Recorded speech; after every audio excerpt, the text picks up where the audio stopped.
Our main hero recalled his life in the lush green forest, while what he considered a relaxed camping trip suddenly turned into a full-fledged survival camp.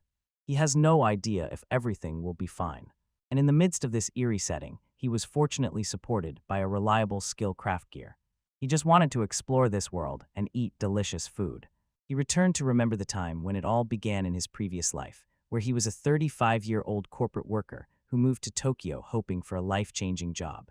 But instead, he got caught in a cycle of exhausting, painful routine. He was stuck in endless squeezing due to overtime office hours. An exhausting, repetitive schedule with no room for hobbies or joy. One day he was going home, as usual, and he was in a state of semi-unconsciousness. He did not notice the truck until the very moment of impact. After that, everything before his eyes blurred and faded. Yet despite everything, he managed to catch a sound as if it assured him, nothing happened and there is no need to worry. Thus Gyro understood. He hears the voice of a goddess. And she calmly explained, his body is destroyed and he is dead. And Sajiro asked, do not people's souls disappear when they die? The goddess replied that it is obvious from his example, since he is still present somewhere. She joked a little and then, quite seriously, told him that once he had done a good deed for her, lifted a statue from the ground and returned it back to the shrine. This very act led him to a connection with the goddess. And all because he was a very good and kind child, she would have to pay for him to disappear just like that, as if by a wave. So she wanted to give him one more chance at a new life. And Sadzero wondered if this was like the start of a new game. She said she could throw him into several worlds, but wanted to know what exactly he wanted. Gyro thought for a long time about what exactly he wanted, and finally answered, he wishes to live carefree. He did not want anything that reminded him of the exhausting life he had before death. And living in luxury, he means not just existence, eats good food, has plenty of pleasure, and enjoys his leisure. How the camper's life, who enjoys his time, explores and crafts various things, and so that this place is not too crowded. The goddess said that it is truly a great desire, and knows which word suits it best. She gave him the blessing of craft gear skill, and said that with it, he would have 2 powers.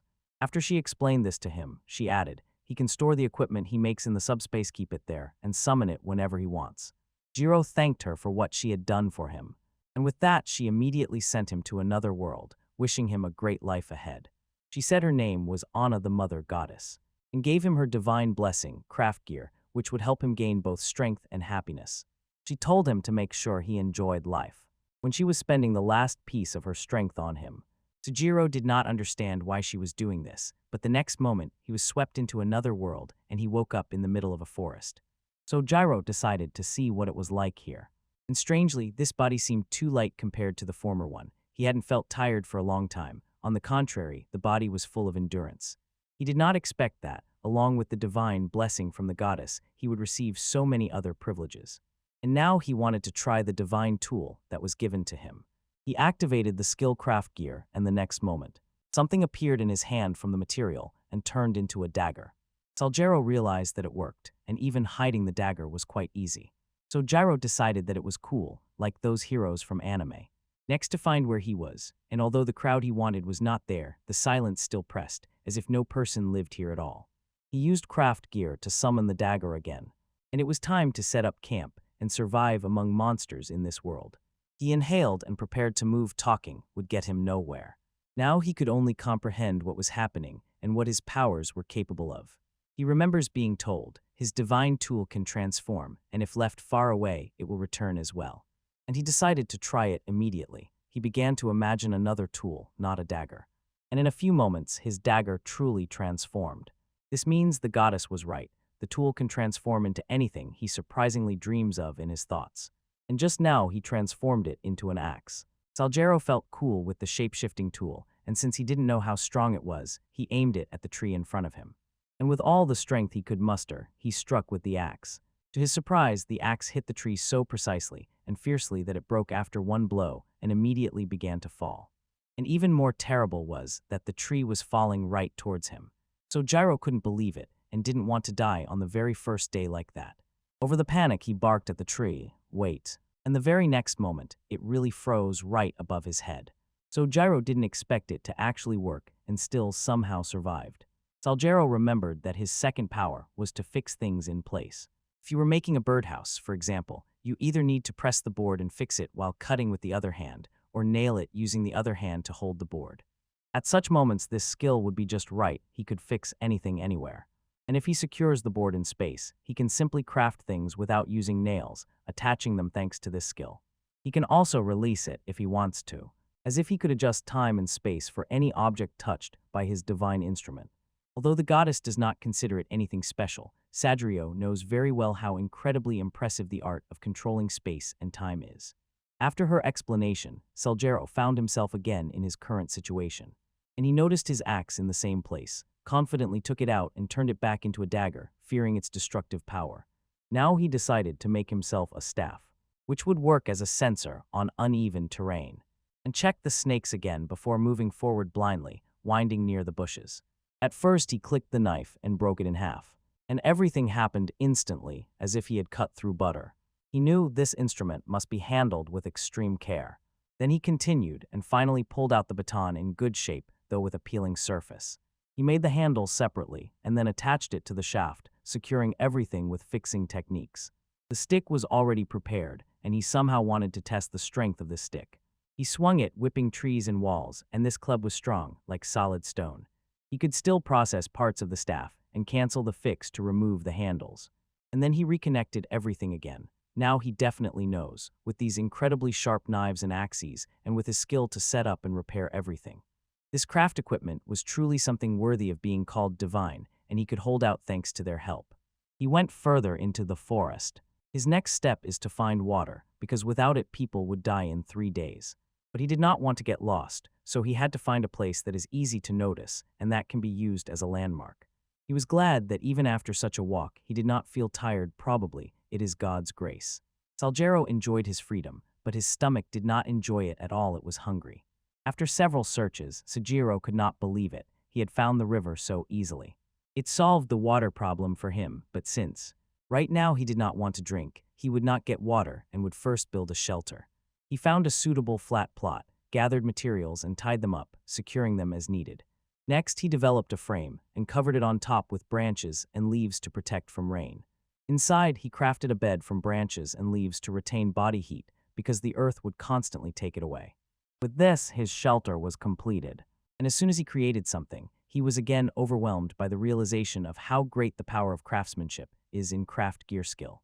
Even without strength in his hands or a saw, all the work was done quickly and skillfully, and not a bit of endurance was spent. Moreover, he had not rested yet and worked continuously, and at the same time felt no fatigue.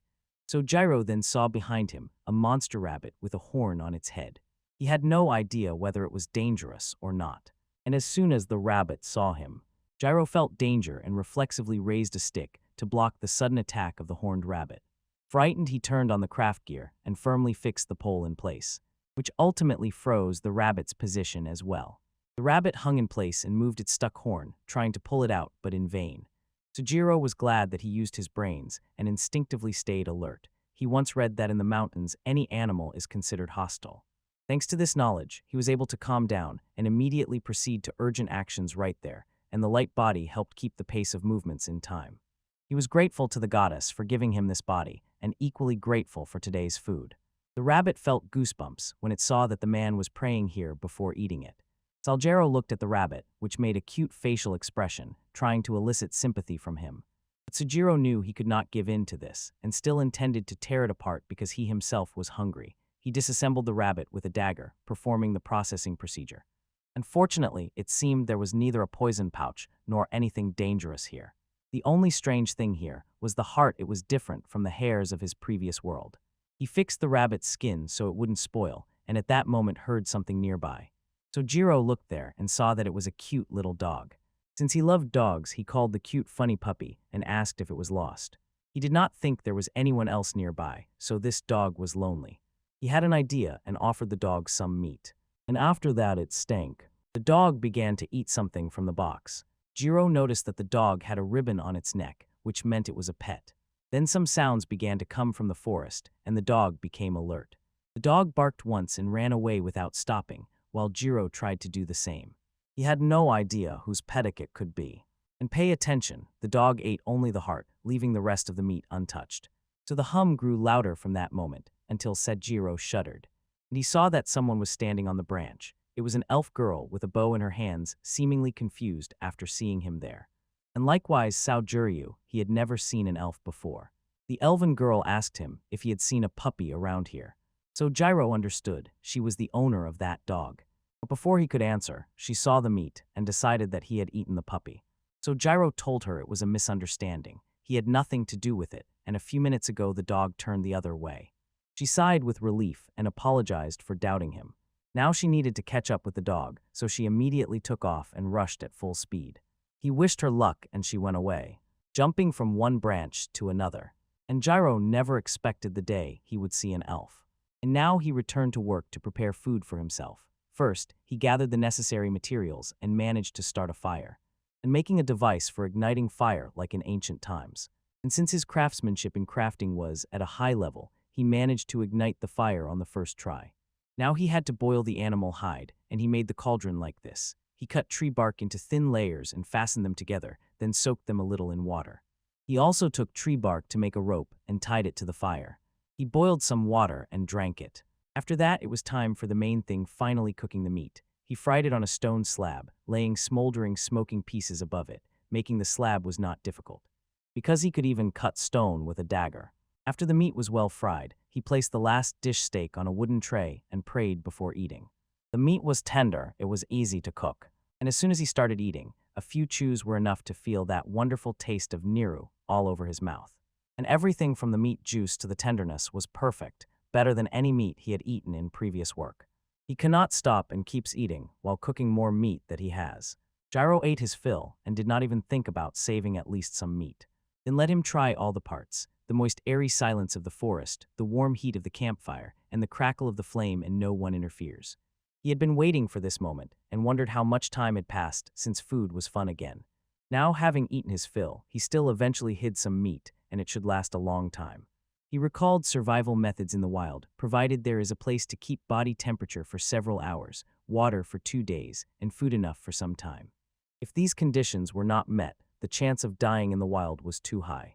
Thanks to Soakairo, everything was prepared on the very first day, and thanks to craft gear, he did not have to worry about dishes or survival tools.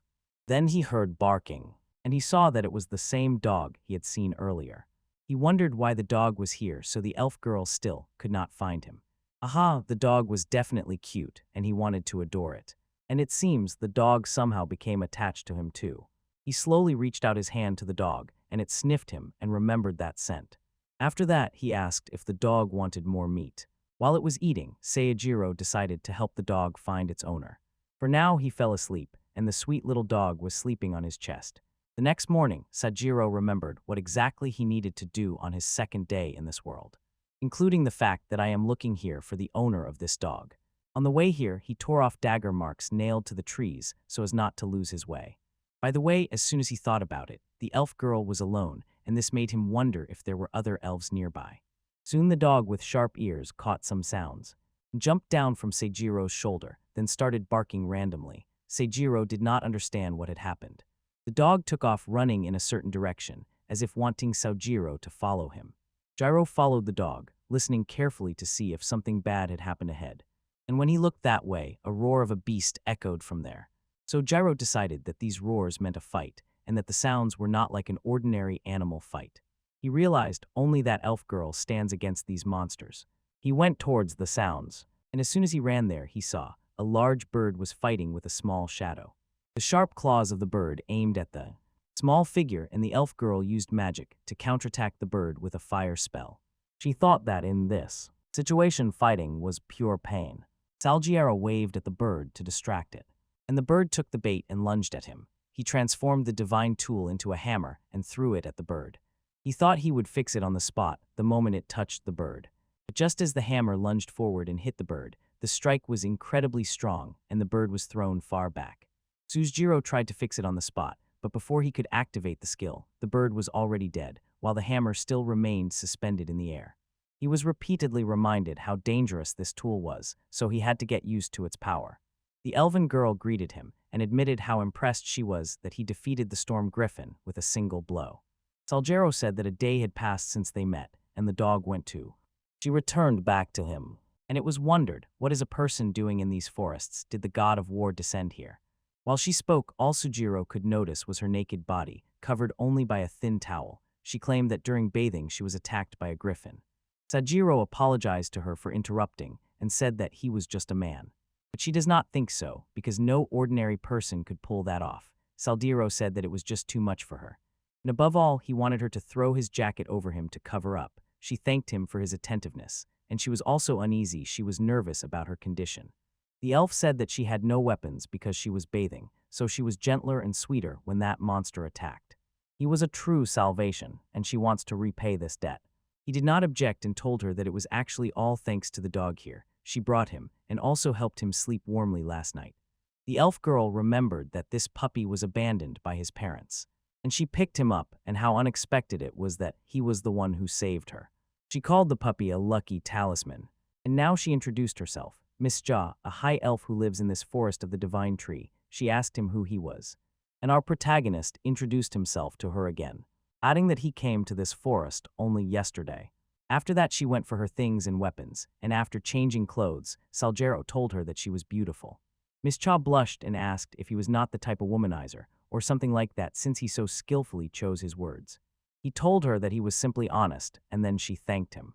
Then she said that except for the clothes, the rest of her things looked as if they had been looted by monsters, and nothing else was left. So Gyro asked if her village was nearby, and said that then he would accompany her. And she replied that there was no such thing nearby, and that her village was generally far away, but she had already lived in this forest for about 11 years. He inquired if she had some kind of situation. Mr. replied that this was not the case, and she had long left it behind. She simply lived in this forest out of stubbornness, one-on-one with her own character. In fact, this place was blessed by the elven ancestors, and it was called the Forest of the Divine Tree. But later their descendant selves could no longer live here. She approached the tree and said that there were so many creatures and trees here that were nowhere else in the whole world. It was a forest untouched by humans for 1,000 years, and her job was to find a way to use this place. Salgero asked why it had remained untouched for so long. She was shocked that he did not know this, so she simply showed him.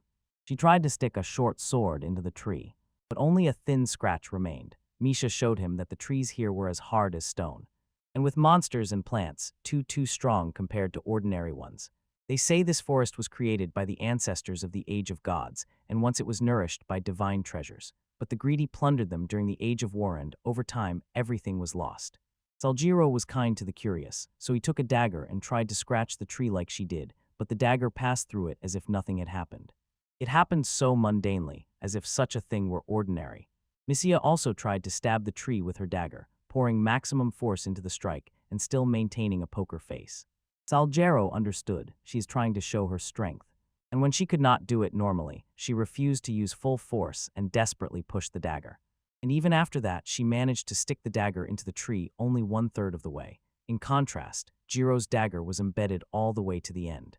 Mr. broke down, admitting his defeat in strength, and then Sajiro told her that he could do it only thanks to this tool. She listened to him as he told how he got here. When she found out he was one of the sacred ones, she was shaken with shock and apologized for not knowing this earlier. He decided to apologize for his own ignorance, because he did not know that in this world, those who directly received powers from the goddess of divine instruments were called sacred. They were revered just like priests or clerics. From Gyro, he told her to continue talking to him as usual, without unnecessary formality. Miss Jaffager did exactly that, and he asked where he could find salt. Fortunately, she knew, so she offered to bring it to him. Sayajiro was happy. Now, having salt, he could change a lot, because salt can change the entire taste of dishes, and his goal was to taste as many different shades and flavors as possible. He felt sorry to become even a little burden to her. Mr. assured she was not against it at all, and reminded that he had already saved her life, so she would definitely want to repay him as best as she could. After that, she went to get salt and a few other necessities, and Suiro decided to wait here until she returned. He was honestly impressed by how he could stay normal, even when so many things happened one after another. And he wanted to say thank you to the goddess for everything. Now he was ecstatic to cook his first meal with salt in another world. Having gathered the ingredients, he carefully washed them and soaked them in water. And until now, he had been collecting herbs that looked edible and resembled those he knew from the previous world. Yesterday, he also tasted a few to check if they were safe to eat. And since nothing happened to him, it was a green light. And he did not know that the goddess had endowed him with a special body, so any harmful consequences would disappear without a trace. Soon Mr. Return came back to him and asked if he was cooking something. He nodded and said he had caught a rabbit for meat and could also cook for her, but in exchange for some salt. She agreed and gave him rock salt, so Gyro truly appreciated her help highly. And she promised to do more for him in order to repay later. Besides, she said that for some time she would only be able to use a few daggers and magic, so in battle she might not be very convenient. He asked if there was any town nearby. The problem was that she did not have a single penny left. She lost everything she could have traded from that pogrom. And having to also take care of this little puppy, she could not do anything for him right now either. She apologized for translating this onto him as a burden, but he did not mind. He likes dogs. Mr. thought that he was a good guy, but he himself did not consider himself as good as she was. Then she asked if he would cook the rabbit, and he agreed, saying he would make broth with it. He would use rabbit's spine and rib meat for the broth, first blanching it, as if you are removing dirt while it boils. And as soon as he extracts that exquisite aroma, he will remove the bones and take the clear layer from the surface for the soup. He would have been glad to make an effort, but right now there is nothing to be done. However, Miss Shi got confused about something else and asked him what broth and soup are. So Gyro was shocked she doesn't know about this. And she said that she would need to meet him since he is cooking for her. She couldn't wait to try it all, because the joy of tasting an unfamiliar dish was extraordinary. Moreover, she noted, the fact that he caught a horned rabbit on his own is impressive, because it is hard to catch, and even the nobility would be delighted with its meat. So Gyro asked her what she would do if she caught one. She replied that she would probably just fry everything and throw a feast. So Gyro couldn't imagine eating meat like that and decided to cook quickly. He told Mr. Chi that she could play a little while he was busy, so he went to play with the dog. Meanwhile, Seijiro was a bit worried about these guys. They didn't know such amazing dishes, but he knew many because he himself was from a country famous for its variety of dishes. When the food was finished, he served broth along with spices he could gather in the forest. Miss Itend yet Miss Cha was delighted, as she had never seen such a beautiful soup before. She tasted a little soup and gave her feedback that it was incredibly tasty. She hadn't tasted anything so good for over 100 years. And Sub-Zero was happy for her, and now he also sat down to eat and had to admit, salt changes everything. The meat takes on a different mood, and the dish as a whole becomes tastier. In Japan, this dish would already have caused a real gourmet frenzy. While he was savoring the food, the gentleman noticed that today was probably their lucky day they got such a decent and tasty dish. He looked at her sincere, joyful smile, which also made him feel a little lighter, and he admitted this was definitely a lucky day. Then she asked Sub-Zero to give this puppy a name, because it doesn't have one yet. Sub-Zero did not understand why he asked her this. She thought, if the sacred one gives the name, then the puppy will have a deeper meaning. In that case, he decided to name the puppy Mac. What was the name of the famous horse in Japan? And it also has a famous legend. Some guy named Marta Tasha Masa outsmarted his uncle, drowned him in a cold bath, and then stole his horse named Mac. Sub-Zero cannot admit that this idea was suggested to him by how Michu was attacked during bathing, so he only told her that it was the name of a famous horse. Mac, and she liked this name. Then he asked her if there was anything that could be taken from Storm Griffin well, at least the meat. The gentleman replied that the meat could be eaten, but it was known, it has a very terrible smell. And his claws and the power of the magic stone can come in handy. So Gyro asked her what kind of magic stone she carries. They explained that it was like the core of a monster, formed inside their heart as soon as they gain enough strength. They are quite valuable, so she advised him to keep them every time there is an opportunity. She tore a magic stone from the griffin and then showed him what it looks like. Although this one was completely broken, Sub-Zero decided that next time he would watch his head, because it was his hammer that split this rock. She ordered him to be careful. Some monsters do not die so easily, and asked if these magic stones could be fed to Maku. A thought spun in his head. Would it be okay for him? She said. He may be small, but to grow, he will have to absorb a lot of mana. So Gyro understood. That time Maku probably also ate the stone when he brought that slave to him. Then she told him that Griffin's claws are attributed with cleansing power. If he soaks it in water, stomach problems can be avoided, and when washing hands, wounds heal faster. If you pierce raw meat, it will be preserved for a week. So Gyro asked if he could take half for himself. If so, she did not object to him taking everything, but he said it was just to be cautious. If one of them lost their share, they could help the other later. She thought it was a good plan, and unlike her, so Akiro decided, Mac doesn't seem like he won't share the meat with Griffin. Mr. remembered that she needed to set up a new base soon. And if it was okay with him, she wanted to place it next to him. Since Mac was also attached to him, she wanted to see him as often as possible. So Gyro decided there was no real reason to refuse. The parting with Mac was a bit sad. he thought Miss Ya was a huge support. And she also wanted him to have peace of mind next to her, since he was a person from another world and might not know, and therefore be surprised by many things here. If she was next to him, he would have someone to rely on and who would explain everything to him. She promised to be by his side and support him. His anxieties eased as soon as she made that confident remark, and he immediately agreed, without doubts. It would be wonderful if she continued to support him. She remembered how he was surprised to see her, so Gyro nodded. It really was his first time seeing an elf. Mr. Claim says it was just a surprise, because the appearance of a human here is truly a big event. She guessed that they were the same.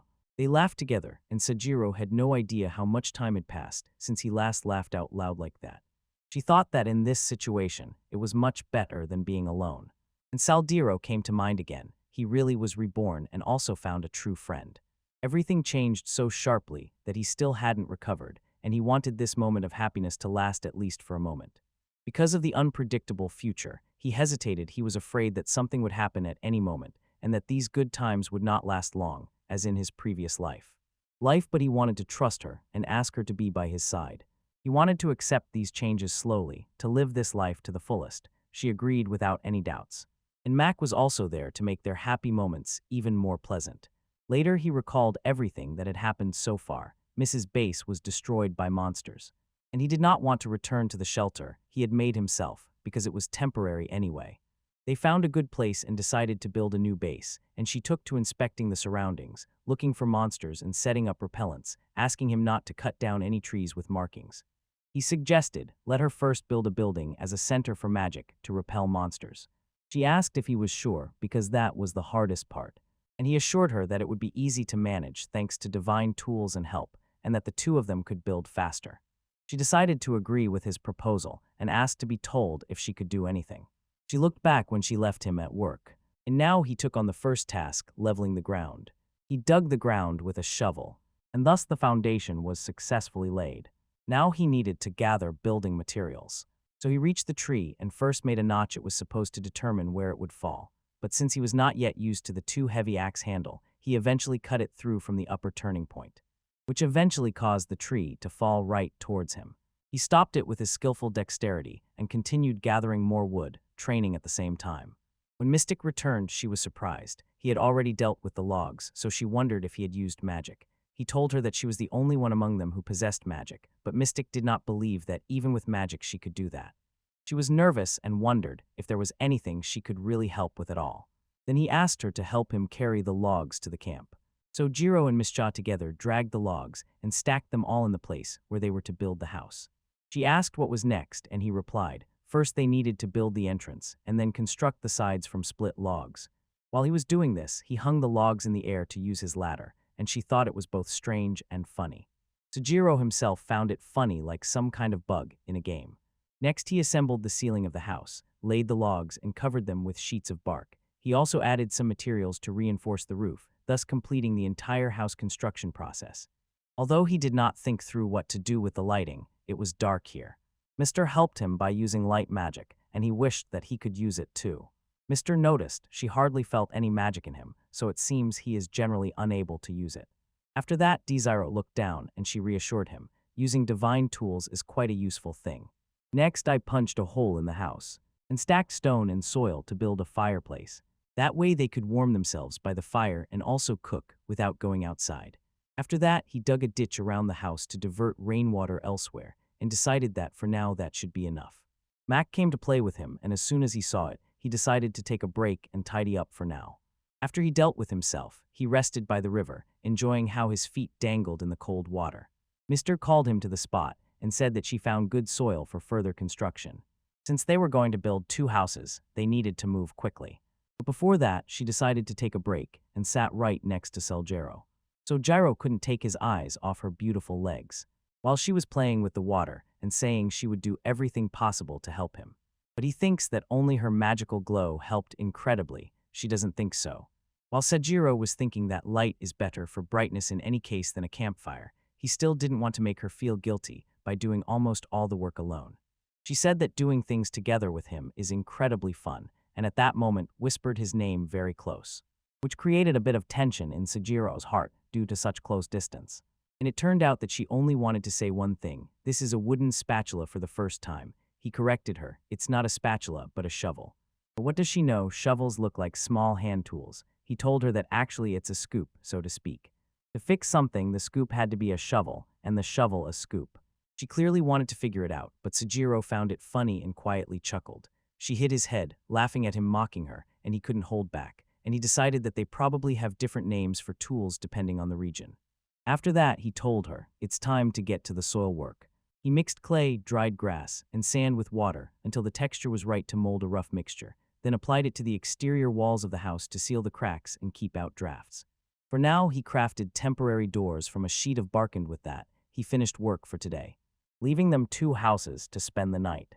She was happy this was not something you could usually gather in one day. Miss Cha asked if she could really live here too. He agreed because she helped him a lot, and to live better here, he decided, it's time to make a proper bed. Mr. was confused when she came across this and decided that it was suspicious, because in this world, people say a man who nitpicks beds spends too much time in brothels, so Jiro rejected the accusations and denied that he was such a pervert. After that, they went home each to their own house, but later she came to him and asked if he was not asleep yet.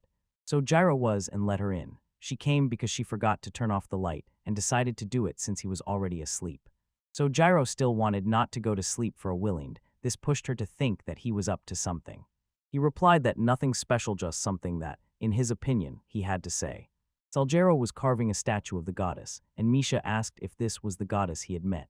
The statue of the goddess looked incredibly beautiful.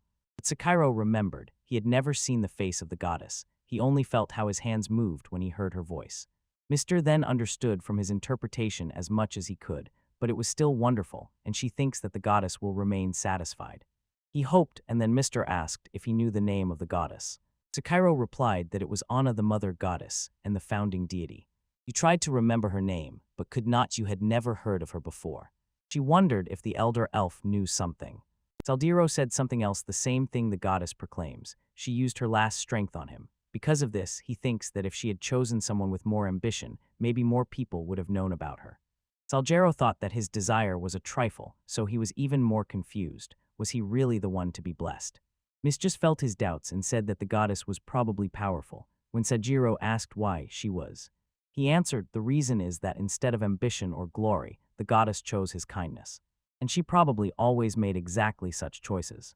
Even then, when she was about to disappear without renouncing her beliefs. Seijiro now thought differently, while Misha believed that what goddess did showed her strength, and because of that she is a strong and at the same time gentle goddess. So Hiro looked again at the statue that was at hand, and remembered how the goddess hoped that his life would be full of blessings, so if he starts worrying about every little thing, that might not be what she wanted for him. Mr. also thinks that the goddess loves someone like him, so she just has excellent taste. He wondered if that was true, Mr. Agdri. After that, he finished the status and placed it in a prominent place. Then he prayed a little to the goddess. Mr. noticed that in this he was truly a master and thanked her for brightening his time. Now she could dim the light because he was about to go to sleep. After he set the light to fade, Mr. prayed to the goddess and left. He wished Saljiro a good night and thanked him for building this house. He again longed for her presence and also thanked her for the help. Jiro always dreamed of eating delicious food where he could truly enjoy every bite. And now, thanks to the goddess, he achieved this. He was truly grateful to the goddess for this. And starting tomorrow, he decided to take everything into account and not to stress. He focused on improving the camp. The next morning, he received the first surprise of the morning. When Misha asked him if he wanted to take a bath together, he immediately became embarrassed and confused. A little earlier, when he woke up in the morning, Jiro did not think the sleep was deep, probably because he was no longer so tired. Mac began to hug him to get him out of bed, and he immediately went to wash up. Mr. thought he was one of those who wake up easily in the morning, but he replied. Mac simply woke him up. He noticed that in the water storage there was really clean water, thanks to the purifying effect of Griffin's claw. He wanted to wash his body with this water. And when Mr. heard this, she asked if he wanted to bathe together. He was struck by the sudden luxurious offer, and asked if she was joking. She asked if he was one of those who boil water for the bath once a week. He clarified that he was one of the daily ones. In that case, she then decided that they should bathe together. It seems that by bathing together, she meant this. One person stands guard against monsters, and the other goes to wash. She invited him because she trusted him, and that made him happy. and it is normal to worry about safety. Then she went to bathe in the river with a towel on, and while she was in the middle of the water. After rebirth, Sajiro was glad that he now had perfect vision. When she finished with the bath, she changed clothes and handed him a towel for his turn. While she was doing the laundry, he flinched a little when she handed him the same towel that was hers. She said they had only one towel, so she offered it to him. And the thought that this towel was used to wipe that beautiful body would not leave his mind, and a cheeky thought could not help but appear. Then he saw how she used wind magic to dry the clothes, very convenient, and she immediately pointed out that he was amazed by any magic. And it seems she could use this wind magic to dry the clothes immediately. He decided to simply go and bathe now. Entering the river, he decided. Later, he would wipe his body with his own shirt and dry it with tricks. It was quite easy for him in the cold water, and the bath did not take much time. After a safe bath, Sajiro prepared breakfast for them. She asked him what he would do today. He replied that he had thought about how to make this place more livable. He wanted to make furniture for the house and at the same time go hunting. Skipping the hunt, she took the task and decided to train Mecha while she was busy with it herself. She noticed that he was crafting something, so Jiro replied, "First he is making a table and chairs." And those two at the height Mac could not catch. And then he set about crafting the table. And before that he would craft another table to make the table like a cross-shaped stand. He imagined what the patterns should be like and first forged the legs and feet. After this, he connected the cross-sections and at the end attached a flat surface, completing the stand for the cross-section. He thought if he disassembles the stand for the cross, it will be easier for him to find a place to store it. Next, he had to knock down the table on the chairs, then add some cushions, shelves, and some other things. He would have liked to have a pen and paper to write everything down. Salguero started making the chairs first. And with full concentration, it went smoothly and quickly. The work on the dining set took little time, so now they could eat properly. At the same time, Mr. Kame told him to look at something incredible. Holding a silky moth in his hands, Salguero froze in shock upon seeing the giant insect. And she told her that it was an indecent reaction to the appearance of the spirit beast, which had come all the way here for him. Salguero did not know what it was, so Misha explained. Spirit beasts are somewhat different from ordinary creatures in short. For his understanding, they were rare beasts. She said that it had just flown and fluttered over Salguero's house, then landed, and its friendly behavior hinted that it wanted to live here. Salguero asked if they could communicate with it. She replied that a normal conversation would not work, but she would still be able to somehow understand its intention because she was a high elf. The spirit butterfly flew up and sat on the table, as if trying to attract Salguero's attention. It began to cast something resembling a spell.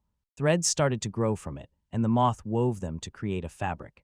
It offered the fabric to our protagonist, and it was clear that the butterfly spirit was happy to stay here, as it demonstrated its useful skill sewing clothes. So Jiro could not have dreamed of better they really needed things. And now the beast spirit solved the problem for them. He was grateful that the butterfly spirit joined them. And the butterfly gave a reaction as if saying, "Nice to meet you." Mr. and Sajiro liked the soft skin of the moth, and he was glad to have another companion. But Mac, it seemed, was not at all delighted. Taco Salsa Gyro told him, "Do it and make peace with it." He also paid attention to Mac. He patted him. Then Mr. advised Sajiro to name the spirit beast. He thought and gave her the name Musubai. She was once the name of the goddess of weaving in Japan. He was glad to have met Musubai, and Musubai looked just as happy. Now he could use the fabric and make even more things. At that moment, Sajiro still did not realize that he had made a terrible mistake. He recalled the changes that had already happened since morning, and now they had not only a new companion, they could finally eat peacefully. Everything seemed to be going wonderfully until he suddenly felt an urgent need for something and stood up, shouting. Mr. asked him what had happened to him. He insisted that he remembered something really important, something he needed to create. He quickly went to work on something and did not say another word, even rejecting any help. Miss Cha felt curious. What exactly was he going to do, and why was it so important? Until Sakiro felt that he was a complete fool for having forgotten such an important thing, forgetting the basic priorities in life. After he prepared the building materials, he laid them out on the table, and now only physical work remained. For a long time, he dug a deep and wide pit in the ground approximately 50 meters deep. After that, he laid a stone foundation around the opening. Then he built a structure on the foundation, finished the walls, and the shed was erected in a few moments. He could not risk making just any structure. Everything had to be precise to the smallest detail because it was important. When the structure was assembled, he cut a hole in the floor. Then prepare a smooth log in the shape of a toilet. Now it was almost obvious what he was doing. As soon as he finally put on the lid, he finished making the toilet. Together with a kettle for water and soap substitutes, leaves. And as soon as he placed the last cloth instead of toilet rolls, that was it, the toilet was done. This toilet had to be made very urgently for obvious reasons, so he worked quite carefully. He does not understand why he could not do it earlier. And since everything would be fine with this for some time, he decided to observe it first before changing the method of waste burial. Now he needed to test it right away. After Sajiro did his job, he completely relaxed and later explained it to Misha. She looked at the toilet and the door with interest and thoroughly checked everything inside down to the smallest detail. When she tried it, she was amazed that he had gathered everything in such a short time. That same evening, the toilet problem was solved and he also made one for Mac. The next day, something strange happened. He was working on something as usual and suddenly noticed that Musubai had brought someone with her. It was a creature burrows like a mole and looks like a monster. By the obvious body structure and claws, Soichiro immediately thought of an armadillo. It seemed the monster was trying to tell him something, but he had no idea what it was trying to convey. At that time, Miss Cha came and froze when she saw another legendary creature. She decided that this was becoming a common occurrence around Soichiro. And he learned from her that it was also a spirit beast. She explained it is a spirit beast named Riddles, and it provides really good soil. The peculiarity of this spirit beast was that he engaged in cultivation and dug pit after pit. And Saldiro was also impressed. This guy also knew how to perform magic. He decided to name him Yukutama. Once in Japan, that was the name of the god of harvest. Yukutama seemed to say something, and Mr. Tatsuojiro understood. He intended to take on some plans. Transferring waste from the toilet into nutrients for plants. Yes, Jiro liked the idea of entrusting composting to Yukutama. He only thought about what to feed this guy in return for the help. Musubai eats only leaves in salty water. And from what Mr. Rickles makes riddles trees, water, and fruits. Saljero reasoned, since they have plenty of trees, everything should be fine. As for fruits, maybe he will find them somewhere in the forest. Mr. Mention said that Yukutama wants to grow fruits independently. This will greatly increase Saljero's self-sufficiency. This also means that Yukutama will have to get some land. So it is time for him to take a shovel and plow the land for sowing. At first, he went to the plot where, after previously cutting down trees, stumps remained. To remove the stumps, it was necessary to dig around the ground and pull them out, but he did not have heavy machinery, so doing it manually was a complete headache. Since he will have to cut the roots and then pull out the stump with great force. Since the process was irritating, he postponed it until this moment so he wouldn't have to deal with it anymore. Thanks to all the work done so far, he learned that he might be able to use craft gear to solve this. First, use the super powerful shovel, then transform the divine instrument into a chain block. He decided that he would not have to set up anything like stands or tripods, because he could simply fix everything in the air, so he could immediately kill the hook right into the stump without anything else. When all this was done, he only slightly pulled the chain and the stump rose like a pebble. This turned out to be much easier than he expected. Even with divine power sand, despite the fact that he guessed, perhaps, he did not feel even half of their might, considering how all the tasks were completed so easily. He worked tirelessly to remove the stump. In a few hours, he dealt with all the stumps and leveled the ground. He told Yukutami that now the plot was ready to be turned into a garden. And the little one immediately got to work. So Jiro decided that, until then he would take on something else, and after a few creations, he took a break and let himself rest. He became curious about how Yukutama was doing, so he decided to visit. He moved to the field and saw everything was already done there. But now it seemed that Uktama was not on the field. He noticed how he was eating wood from the side, and also took a break. Then Jiro told the boy, if he needs anything, let him tell him anytime. Now everything is done much faster, and Sujiro has already made considerable progress, discovering even more possible options. He decided to divide the tasks. Musubai was responsible for stretching the skin. He was glad that nothing else would go to waste. And it seems Max also got along with them. And interestingly, he is already finding quite rare creatures, one after another. He asked Miss Ju if she had at least some clue why this was happening, and she replied that probably they are attracted by his divine aura. It is natural for the sacred to have divine energy dwelling in their body. He confirmed to her that this was not bad, and she assured him that no, but in fact quite the opposite. Such events will continue to pursue him in the future. She told him not to forget, the very first rare creature he met was herself, a high elf. So Iro was confident. If this was his fate, then he was ready to see it through to the end. And he was truly happy that Miss Ya was here, beside him. He said this with a smile, and the gentleman felt a little awkward, but had no idea how to respond.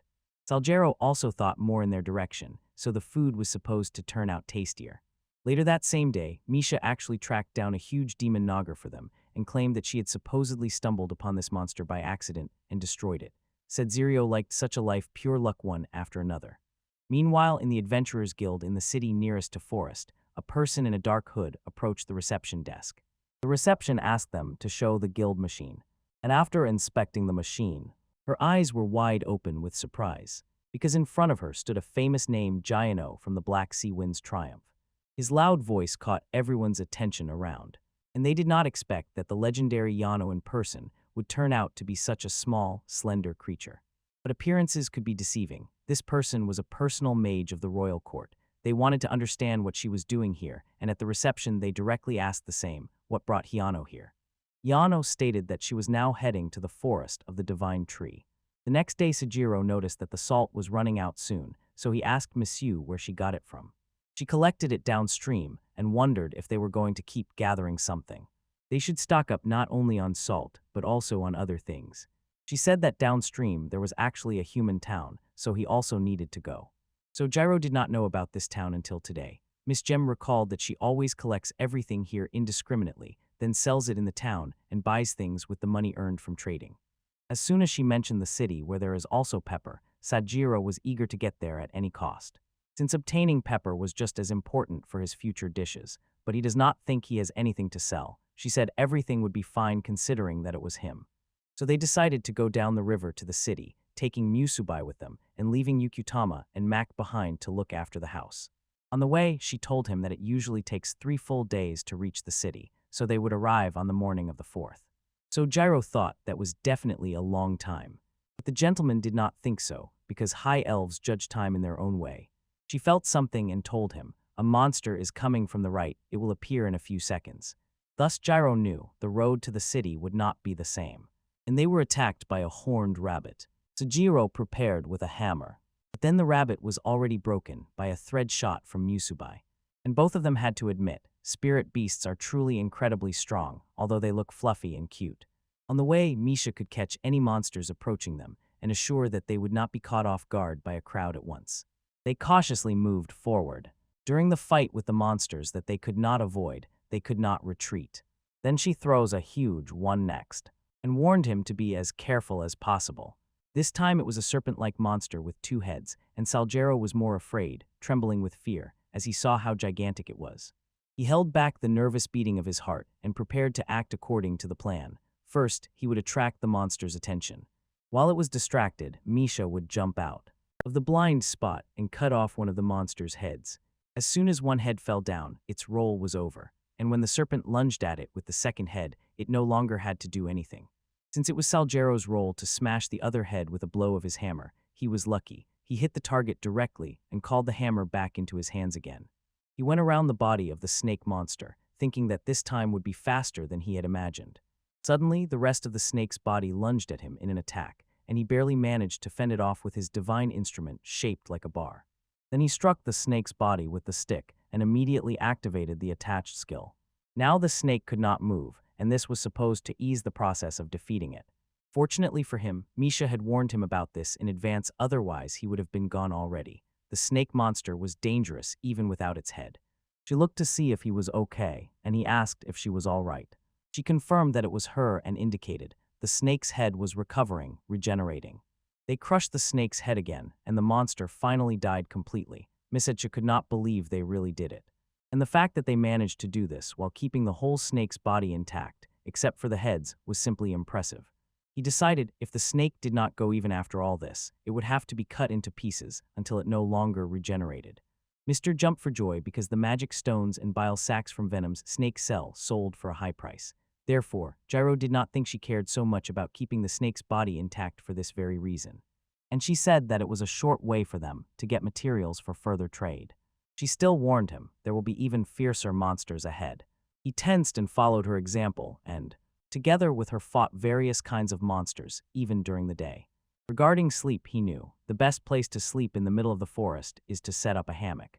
He brought everything packed in a bag, just in case it's more convenient to fold and it takes up almost no space. Its main benefit is that it keeps the body elevated above the ground, preserving their temperature. And if he coats the rope with insecticide, it protects him from any insects that want to land on him. He thanked Musubai for weaving this hammock, and Miss Cha asked if she could grill meat today. For dinner they ate fried snake and herb soup. And surprisingly, he liked the snake meat, although it had a somewhat strange smell. While they were eating, the mister told him that he could become a top adventurer because he passes through the forest as if walking in a park. He insisted that it was only because of God's blessing. And he cannot be a traveler either. After that, they fell asleep and Musubai watched over them. On the morning of the third day, the mister told him that they would soon reach the road. And from that place to the city, less than an hour. He felt that the forest area around them now seemed different. And she was curious to see what he noticed. She pointed out that it was an ordinary forest. Yet the magical density was slightly higher than normal due to the divine forest with trees nearby. And the local monsters also ruined the lives of other adventurers. And every time people needed to clear the forests, they recruited soldiers with high skills to subdue the monsters. That was something like fantasy. And she also added that small monsters sometimes come out of the forest and attack fields and livestock. He understood everything as soon as she said that those monsters were too tough for ordinary adventurers, so they fight in groups. Regarding magical stones, they are dropped only by large or even tougher monsters, and even if they dropped, the profit would still be difficult because of how many soldiers are hired for one subjugation. Sajiro felt some pity for them, but at the same time, he himself was strange. They walked further and eventually reached the road. It pointed forward. Because the human town was clearly visible from here, and it was called Brownwalls. When they reached the city gates, the mister greeted the guards casually and waved to them, smiling. The guards recognized the elven lady and said that a lot of time had passed since the last time she came. And this was the first time she brought a human with her. She simply said that it happened that way and they ended up together. The guard already knows. There is no need to check if this guy is with her. But since it was a process, he checked Saugro and asked for a tool. Miss Cha paid for it. After that, they passed through the entrance, and Saljero noticed how the guard, looking at him, smiled predatory. He couldn't get out of his head what kind of facial expression that was just now. In any case, now they found themselves within the brown walls, a human town that lived off materials from the divine forest. To Saljero, this place had to look peaceful. And Miss Cha told him that she had been coming to this town for 20 years, so they almost kept her there as one of their own. Now he understood why she was let through the gates, and also because she once long ago mentioned that she had provided a service to the Lord himself here. And she had known the watchman since the time he was a boy. When he first saw her, he blurted out, pointed his finger, and shouted outside. He decided that the security was behaving normally because they had already grown up, and when she asked what he meant, he couldn't directly tell her that a beautiful woman who looked younger than that boy always made them feel shy. And then that smug smile was explained, as if the boy thought Seijiro was just another victim of the elves' charm. Then they headed to the trading company right by the gates. They heard some man shouting at a greedy merchant, then running away from the place in a foul mood. Then he noticed our boy and asked what business he had there.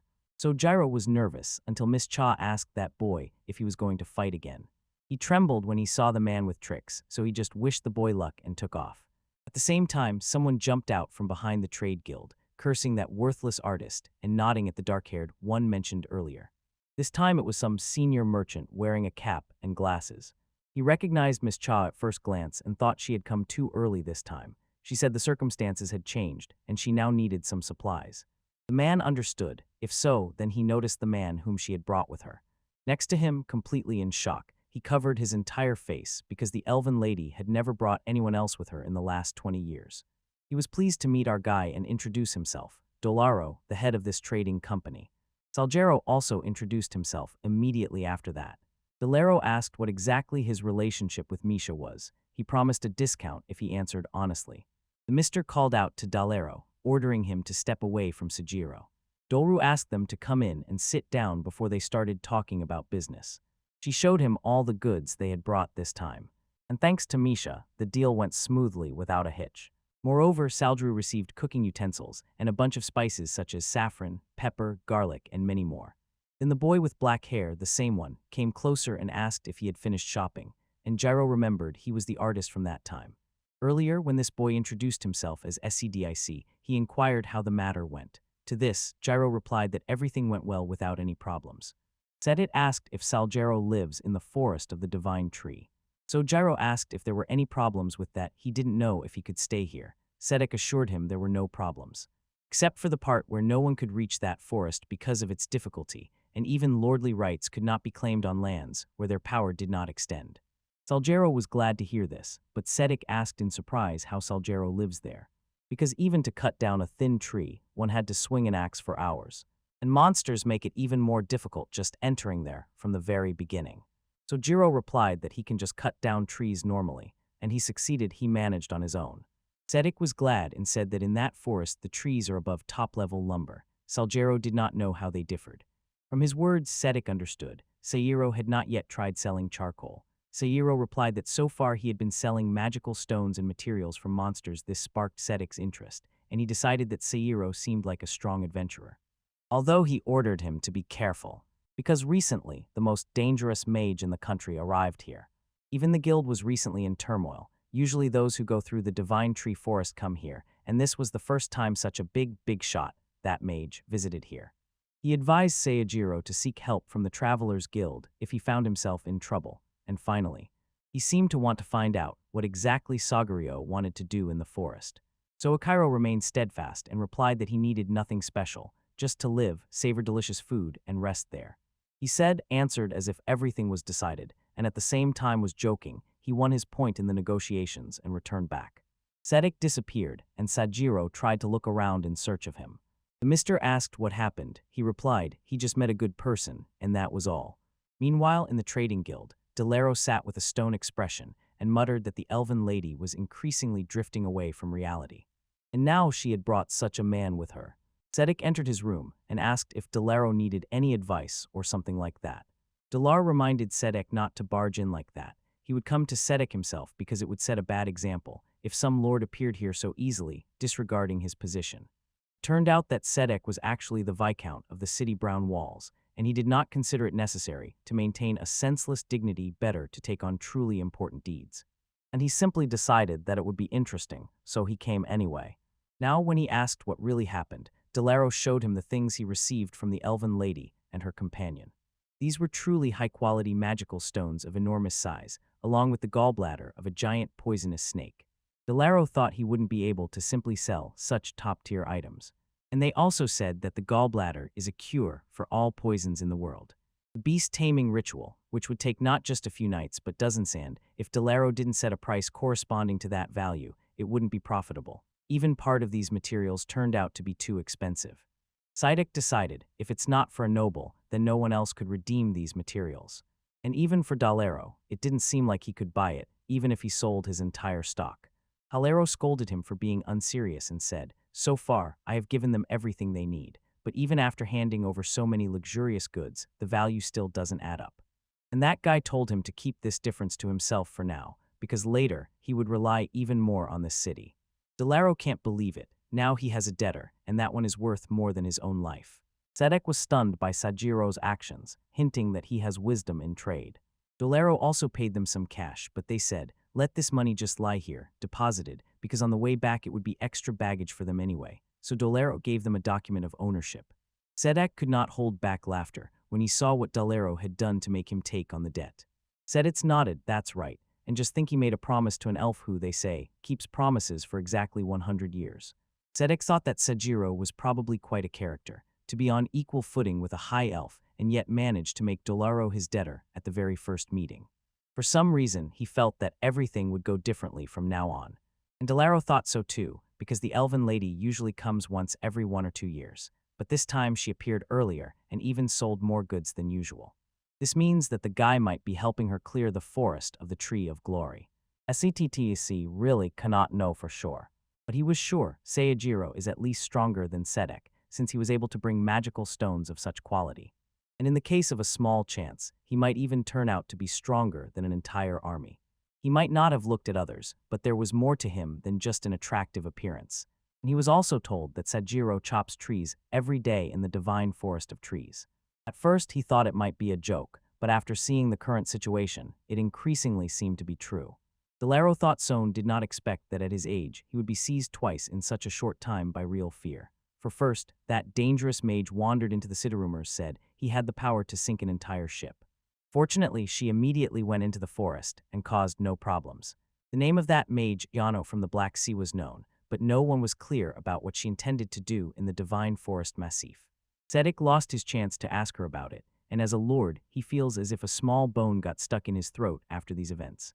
Delaro will become both ways. He will not be able to die peacefully for some time yet.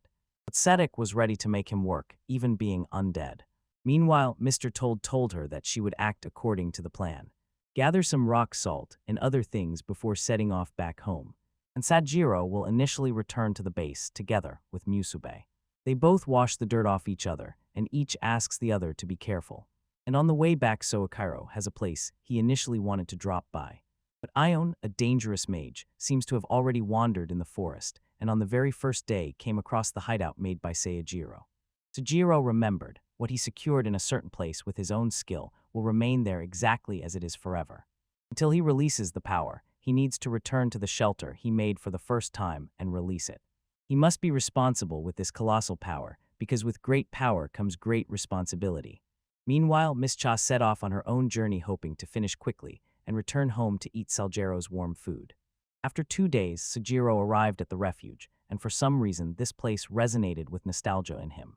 Since he started a new life here, he was already about to dismantle the shelter.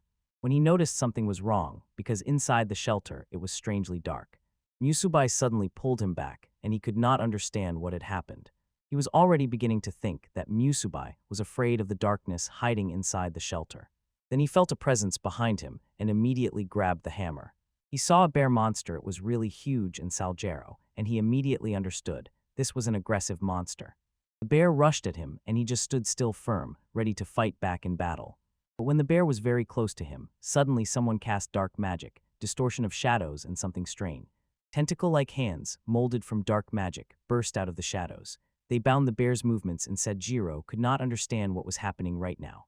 He looked back into the shelter and realized the sorceress was the girl resting inside. She introduced herself with a wicked smile. But Sejiro paid no attention and simply smashed the bear with his hammer. The girl froze from the mighty hammer, and Sakairo, on the contrary, felt guilty for ignoring her, but first he had to deal with the bear pearl. That part of the bear trophies rained down right on her head, so he decided, now she is definitely angry. Sojiro later noticed the bear's head something was stuck in its teeth. It seemed to be someone's women's undergarments, and as soon as he turned back to look at the girl, she was no longer visible. He could swear he saw someone. Then the girl's voice sounded from the dark shelter. She said, sorry. Musubai tied a sticky thread inside the tent, shot it, and pulled the girl outside, revealing that she had been hiding there all along. The girl screamed in fear and did not have time to notice how easily she was pulled outside. She shouted loudly, and Alajiro noticed that she was wearing a sailor's uniform, which looked as if it belonged to a Japanese student. He had no idea why she was here, and the only thing he could be sure of right now wasn't she exactly the owner of that lingerie at Bear's Fangs? Sita was extremely frightened, and Saljiro apologized to her for Musubei's rudeness and the unpleasant incident. He introduced himself as Seo Jiro and asked her name. But she was too scared and could barely utter a few words, so Jiro felt guilty for frightening her even more. After some time, she finally managed to speak and introduced herself as Chigusa Yano. This time Jiro formally apologized again to Yano, but she replied that it was her fault because she had been arrogant there. And eventually she showed him something ugly and disgusting. She was so ashamed that she wanted to die, hang herself, throw herself at monsters, or under a train. He asked her not to invent ways to die right now. And most importantly, as soon as she started talking about the train, he was eager to ask if she was also a worlder. She confirmed his doubt and said that she was a student at a Japanese high school. So she didn't mind if he spoke to her simply, using the informal you, and didn't use honorifics. Sujiro found it hard to talk to her. She was too weak, but she gathered her courage and suddenly shouted to call Yano. He knows that she stumbled there, and he laughed so much that she got scared again. And he still had one more thing to apologize for. He promised that he wouldn't do anything so that she could calm down. She asked if that was what he meant. He answered yes, and added that he was also a Japanese boy. She was happy to meet another Japanese person. And Sujiro asked if there was anyone else among them somewhere in this world. Jono asked if he was a newcomer to Ice Guy, because his words hinted at it. while John O'Clime claimed that she had been in this world for 4 years already. She told him that other worlders are the rarest of the rare in this world, and the fact that she had spent 4 years here shocked our boy. He asked if she was in uniform in a costume cosplay to be in it, and that, despite so much time here, she should have already graduated from school, but she doesn't remember how she graduated. And also in this world, the aging process has slowed down. So it turned out both body and soul, and still a high school senior. And let him know this, she was a mage of the cheat level in this world, and was famous as an A-rank adventurer. Then Gyro asked why a girl like her was resting in the shelter he had made. She was amazed that he himself had built this damn strong hideout. She added since it was a divine forest of trees, she came here with confidence, but it turned out there were far more monsters here than she had imagined. And her dark magic was suitable for sudden attacks, only they wouldn't work if there were too many monsters to handle. She was truly afraid for her life right here, below. She recalled in the 3 years she spent here, a lot happened. As if she had been reincarnated into this world, and despite being a gloomy introvert with maximum social anxiety, she was still drawn into politics and without any social skills or knowledge. He said sorry for everything she had to endure. And she also said that in the end, she was running from monsters and came across this invincible tent and held out in it. And when she went out to wash her clothes, she was attacked by more monsters and she flew back here. Now Gyro learned her story, and then she pointed out that his weapon seemed too strong. Even her strong octopus-like legs were crushed together with a bare back then. He told her that it was not a weapon, but a divine instrument. And even this tent was made from it. She was grateful to this divine tool because she survived thanks to it. And even her dark magic at max level in this forest did not help her much. She loved this shelter so much that she did not want to leave it and make it her second home. But when Gyro told her that he came here to take it apart, she got scared and started crying. I will not let my home be destroyed. He asked her if she made her own tent as soon as she entered this forest. She replied that monsters destroyed it in 2 days. So she wanted him to leave this tent as it was, and Gyro became curious why she did not go home if she was already in trouble. And the reason was simple, she got lost. Also, the food ran out, and when she tried to look for food, she was gripped by stomach pain. She even felt that she would soon die. Therefore, Gyro felt that this girl was very, very unwell, because she had almost no survival skills. And if she was already on the verge of stomach pain from hunger, she could soon die from dehydration. Even if he gave her this shelter, he still could not leave her alone in such a situation. So he asked her if she wanted to come to his camp. Yano did not waste a second, he immediately answered, yes. After that, Sujiro dismantled the shelter and took on a new task to take this helpless girl back to his camp. On the way, he asked her if the shadow manipulation she used was dark magic. To which she replied, it was, she said, such a technique, which was popular in this world under another name summoning. She said that dark magic could do many other things as well. And now, when he looked at her properly, it seemed strange to him. Even an A-rank mage in this forest was in danger. He also understood, said it's, calling her the most dangerous sorceress in the country, meant her specifically. But now it seems that this is not the case, because for the strongest mage she was too helpless. And in the end, it ended with Musubai carrying her in his arms. Later he reached the base, and Mac met him. He also thanked Yuki Utama for sitting with Maz and holding the base defense. On the surface, Yuki Utama looked rough, but in reality he was a cute little animal. He hugged Seijiro, showing his joy. Yano was already dying to touch these fluffy creatures, and Seijiro introduced her to Meigo and Yuki Utama, saying that she would live here for some time. Mac was already reaching out to hug her, but she had no strength left. She didn't manage to catch herself, and she was knocked to the ground. After that, when she saw the houses where Seijiro lived, she couldn't believe that a house could even exist in the middle of this deadly dangerous, still unexplored area. He told her that she didn't need to be so surprised. But she heard people say, only gods can push back monsters and trees to clear this forest. So Gyro noticed she seemed to know too much about this world. She was embarrassed and said not that much. He asked her to sit down. And she had no idea that there would be a normal civilized place for lunch here. She thought he really lived here and even settled in like at home. She suggested making her some tea. She was surprised where that came from. So Gyro said that he has a friend who taught him how to find ingredients for homemade tea. He told her that if needed, she could freely use the restroom there. Everything there is in Western style. She could not wish for more, but unfortunately she was dying, longing for any comfort in this world. Gyro found it funny how she reacted to everything and told her that she still didn't have paper. She declared that she had some with her and cast a magic spell to bring. the paper that lay in her shadow. She said that her shadows could store anything she wanted, and she was impressed. And she decided that it was nonsense, because inside her were precious jewels. But as soon as that was the case, the scoundrels applied appraisal magic to her and accused her of stealing them from their place. Because of this quarrel, she had to fight the local lord. And even in the guild, she had to apply for every amount of food she had. Then Gyro felt even greater guilt for her, considering that she had already suffered enough. Although to some extent he was impressed by how the system regulated everything. Because of this, she could never enjoy her powers and was forced to suffer instead, even though she had them. So Jiro understands, those who have power in this world definitely do not like honesty after all. They use such an effective system to exploit people, truly. She cried even more about the fact that she had no connections with the guild or anything like that, and she was never taught anything like that even once. She did not get rid of her anxieties even after her chess skills, it turns out. In this world, she was too innocent.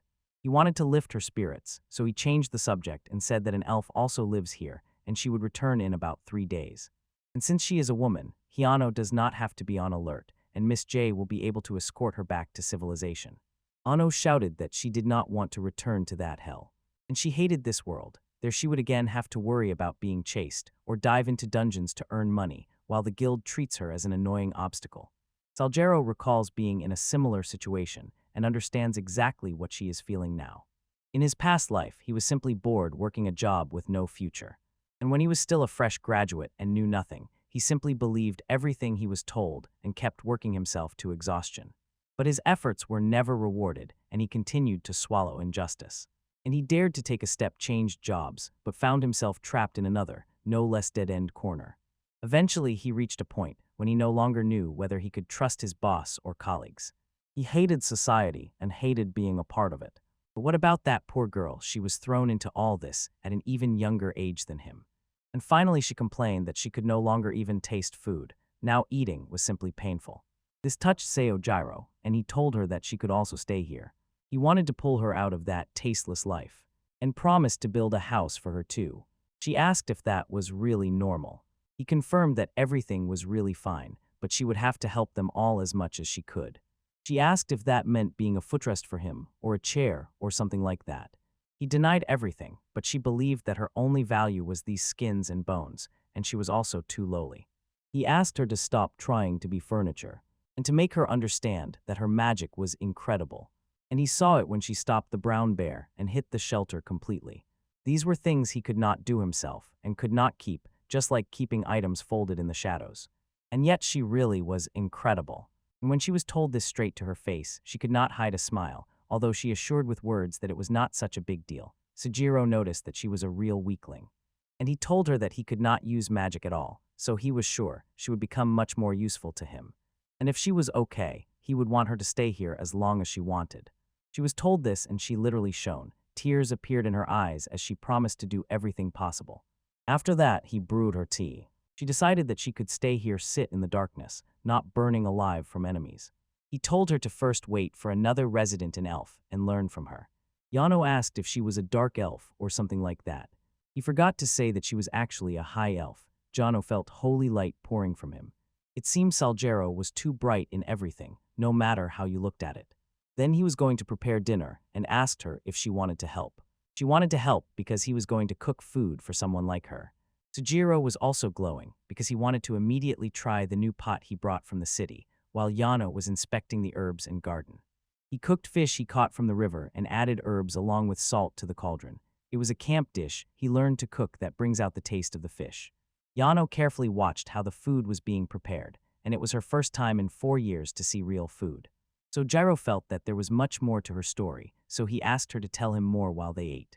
As soon as the fish dish was prepared and served, Piano gave herself to it with all her heart, and she could have eaten hundreds of servings if only it were possible after such a long fast for the taste. When she finished the first serving, she was ashamed to ask for more. He assured her it was all right and served a second portion. Yano was deeply moved as soon as she started to slow down while eating. She slowly savors the food and, going through suffering, engraves it into memory. So Gyro was really very happy for her. And since it was already late, he made a temporary makeshift tent for her so that today, he did everything very quickly from the first thing that came to mind and covered it with fabric made by Musubai.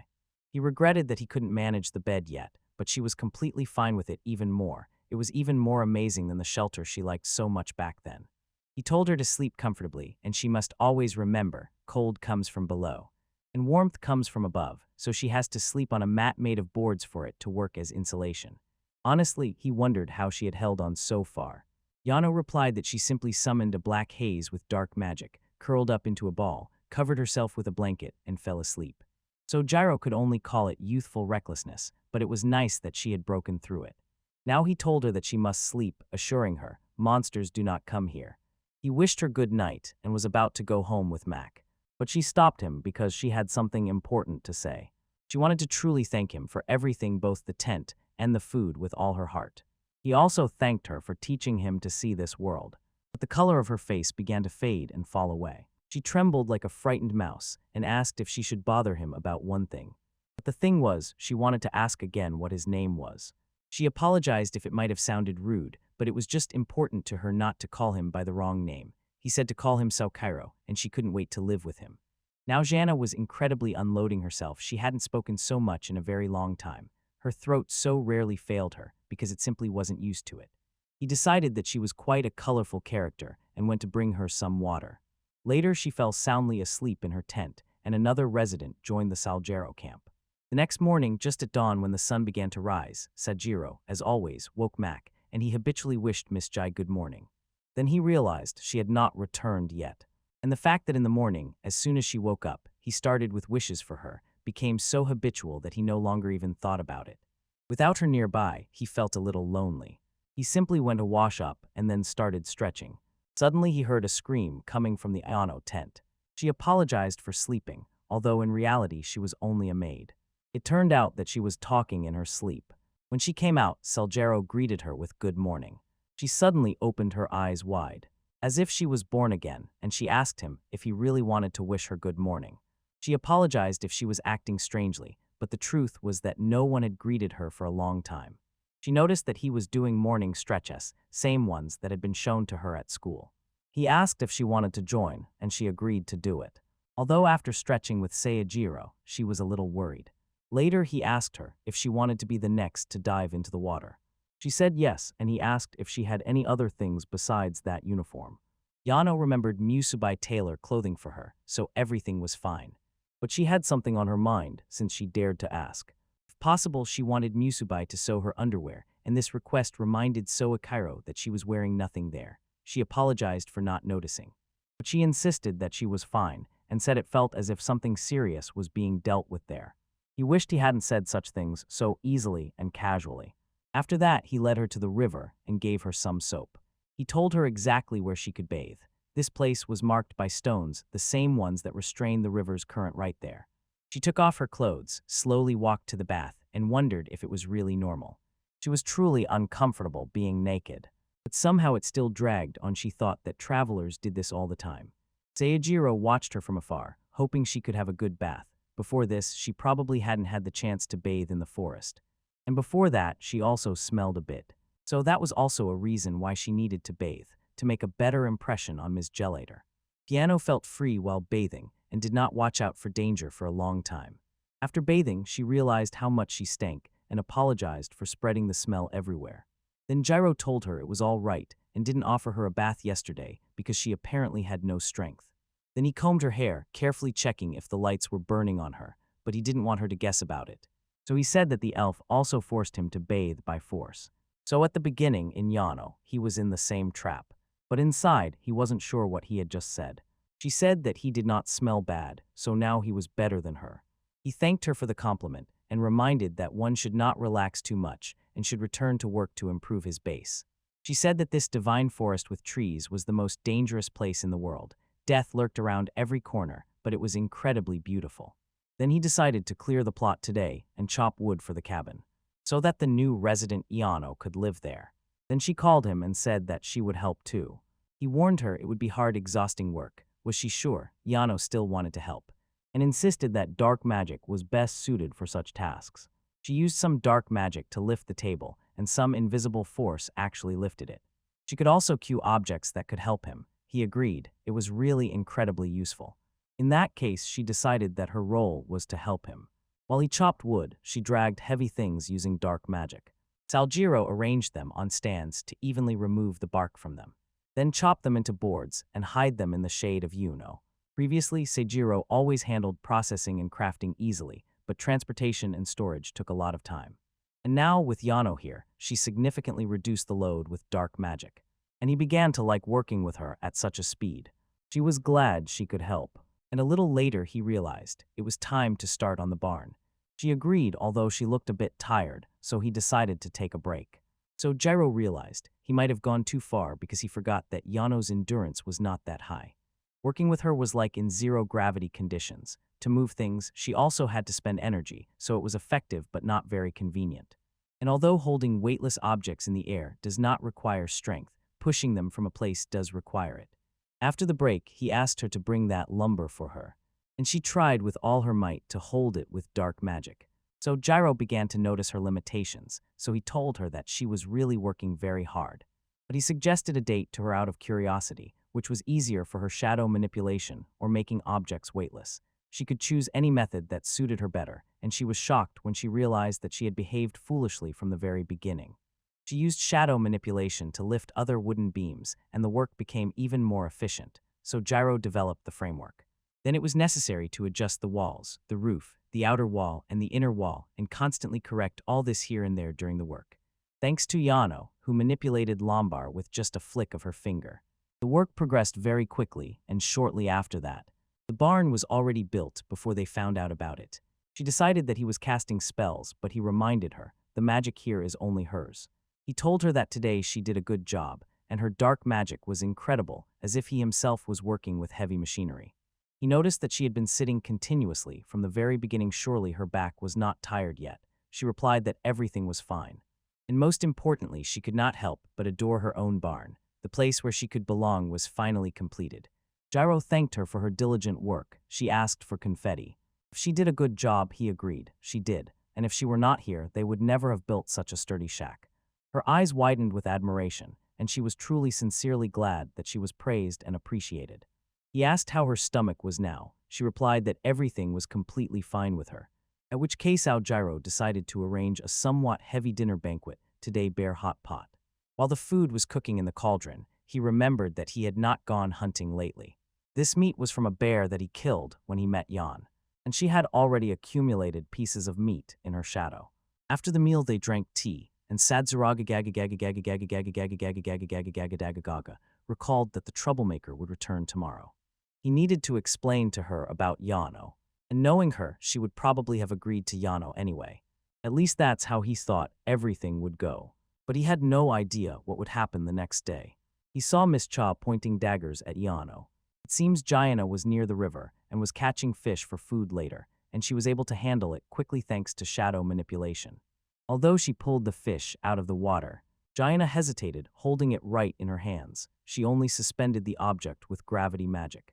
And Sajiro asked if she was not going to catch it with her hands. She categorically denied holding anything like that. Casey asked her why she was trying to catch them if she didn't like it. She replied, because Saljiro managed fishing right after his bath the day before. Today she wanted to help him and be useful too. Saljiro can't just say no when she tries to push herself forward and overcome fears. She didn't know what to do next and asked him if they would fry it next. She finally smashed the fish on the fire, not knowing if that's how it's done. He told her to wait, and suggested that there is a better way. First, she needs to gut the fish. Yano thought about it and tried to reach the fish with the octopus's rag tentacles, but it looked too disgusting. At that moment, someone shouted Yano to stop, and something hit her side with force. She wondered what it was just now, but the next moment, she heard the same voice. It ordered her to stop using her magic. Jiro recognized the voice and saw the mister had returned, but she looked completely unhappy, wary, like a blade at the throat. And she asked Saljiro, was he still sane or had dark magic affected him? She fired dozens of questions, and Saljiro tried to calm her down, pointing out that everything was fine, it was just a misunderstanding. But as soon as Miss saw the new girl hiding behind him, Miss Jeff felt bad when she saw that he had befriended a user of dark magic while she was away. Saljiro nodded and they did become friends, but she was not dangerous, and Misasa could see with her own eyes he was fine. Carefully lowered her weapon, approached him, and sniffing, checked if he was really okay. She confirmed that Seijiro was normal, and then apologized for misunderstanding. At the same time, Yano had to catch the fish that was falling with his hands, and he shuddered from the slimy sensation. So Jiro decided that everything would be fine with her after some time, and Miss Cha observed Yano and came to the conclusion that she was unlike other users of dark magic.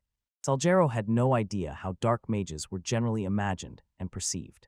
To this, the gentleman replied, to be able to use dark magic, one must have faith in non-humans or curse humans in chaos. Only they could accumulate the darkness needed to use dark magic. So Jiro decided that he might guess what exactly Yanok believed in.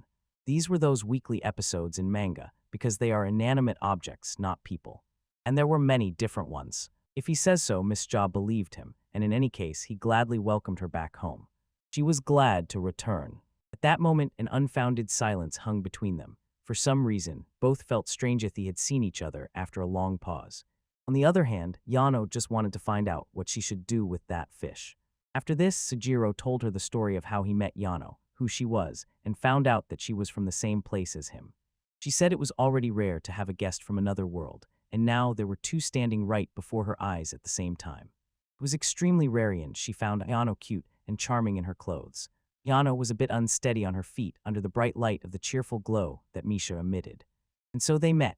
Then he showed her the hut where Yano was supposed to live, and as it turned out, it was like an improved version of what she and Saljiro had arranged for a home. He kind of explained the changes he mad even about the door, but they didn't quite catch everything he said. Mr. Noties noticed this and asked why both of them took off their shoes, and they answered that they did it just out of habit. Miss Cha didn't know such a tradition existed and also took off her shoes in turn. He told her it was all right, but she didn't want to stay aside. Saljero told her that it wasn't so, and he still hadn't made any additional changes to their places. For now, it was better not to enter without shoes. Jano remarked that he was too picky. And he explained a little what kind of entrance he would make in the future. She caught the gist and then asked how they built the roof so high. Yano explained. It was all done thanks to her shadow manipulations. Saljero noticed that they both seemed to get along well, and Yano was probably the fruit of her labor. He was a little worried that maybe he had made her work too much. But it seemed she was happy to do it because she was creating things for herself and doing what she wanted. Then Seijiro poured something from the kettle, and Misha asked what he was doing. He claimed that he had dug up plenty of oil in Mayano, and she was extracting it from afar. He avoided buying oil when he was in the city because it would be hard to carry. But now, having plenty of it, he decided to cook local cuisine from Japan. Ms. Cha asked if he waited for her before doing it. He agreed. It was indeed obvious because he did not want to leave her without it. Mr. liked the fact that he waited, and it made her very happy. She was eagerly waiting to see what exactly he would create. She asked Yano why she had so much oil, because it seemed she did not even know how to cook. Yano replied that she once simply ate fish, dipped it in oil, and fried it over the fire. Quick and easy, that's how she cooked the dish. And Miss Ho wanted to see how it was done if Seijiro did it the same way. He was going to make something similar and cook food right in that kettle. At first, he cooked potato starch in a pot. After that, he turned it into powder and wrapped it in cloth. Then he repeatedly squeezed it in a vessel with water. The water became cloudy, and the cloudiness was the plant's starch. He carefully did not spill the powder and poured out only the dirty water. He repeated this process. And so the starch from the potato was ready. Mr. asked how he was going to use it. Then he took out the meat he had been marinating until that moment. He soaked it in a brine of water, salt, and sugar, and the meat became tender and juicy. Then he coated it in potato starch and immersed it in the fryer. Since Iana was from his world, she already understood what dish her final preparation would be. And finally, he made fried meat. Mr. Trident and I found out that it is actually incredibly tasty. And Iana did the same. She had not tasted fried chicken for so many years. Sujiro also felt pleasure from the crispy texture of the meat. It simply exploded in the mouth. He knew how to hide his facial expression. It literally meant that this was the best thing he had so far. Miss Cha poured herself as much as she wanted and thanked Yano for the help. Yano was too busy savoring the taste was like fried chicken. So Sakiro caught the idea and turned the divine tool into a knife. He rushed to the back and quickly made something. Then he brought something for Hiyano. She saw grilled meat on a stick. It immediately hit her with nostalgia, and she called him a god for blessing her so much. Miss Hia also became curious to try, thinking it would make the taste even better. It was a bit hard for him to explain this to her while Yana was simply drowning in food. So far everything was wonderful, and Seijiro was not sure before how exactly everything would turn out. And now he was glad that they got along quite well. Before Mr. returned, Ayano seemed hesitant before dipping her head into the river. So he made a bucket for her. And now Miss Cha and Ayano were bathing, using the same bucket. To cope, Salguero cut the board into 10 parts. Then joined them at an angle of 42 degrees so that they can fit tightly enough and nothing leaks. Then he cut several trapezoids to make the bottom. He worked as meticulously as possible because he did not want a bucket of strange shape. Then he leveled the edges with a plane to get a rough arc and adjusted the parts to each other until he got the angles right. That's how it was supposed to go, but thanks to craft gear it worked out the first time. Then he tightly tied the wooden pieces with rope and attached a fix to them. Soon he just smoothly ground the edges, the middle, and the bottom, and finished everything with sandpaper. The bucket was already ready. He checked if there were no leaks. Also, Gyro likes to be a bit creative when there are more people. Creating a thing that was needed and immediately useful is an incredible feeling. He wanted to continue creating even more such tools. While Yano was bathing, he wondered in the middle of the process whether the fabric was too thin. Mr. confirmed it, and the silk made from spirit moss was simply the best. It also feels pleasant on the skin.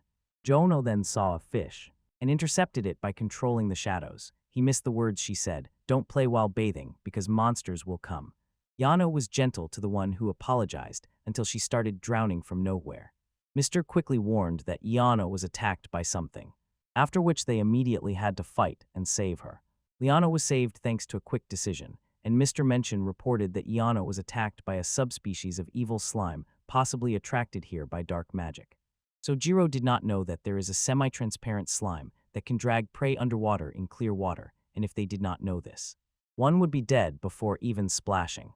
Did you miss it? You lectured them, not to be careless next time, and let them train their intuition catching monsters by careful observation. Jiro noticed something shining on the ground, and when he picked it up, he had no idea what it was. It looked like a glass bead, and Mr. said to him that it was evil slime cells. They separated from the code, stuck together, and became spherical. They were smooth to the touch, so some people buy them just for the feeling. Even weak slimes leave this good behind, and for a beginner adventurer, it was a way to earn money. So Jiro decided, if the tears in these forests are so strong, then their cores would be more valuable.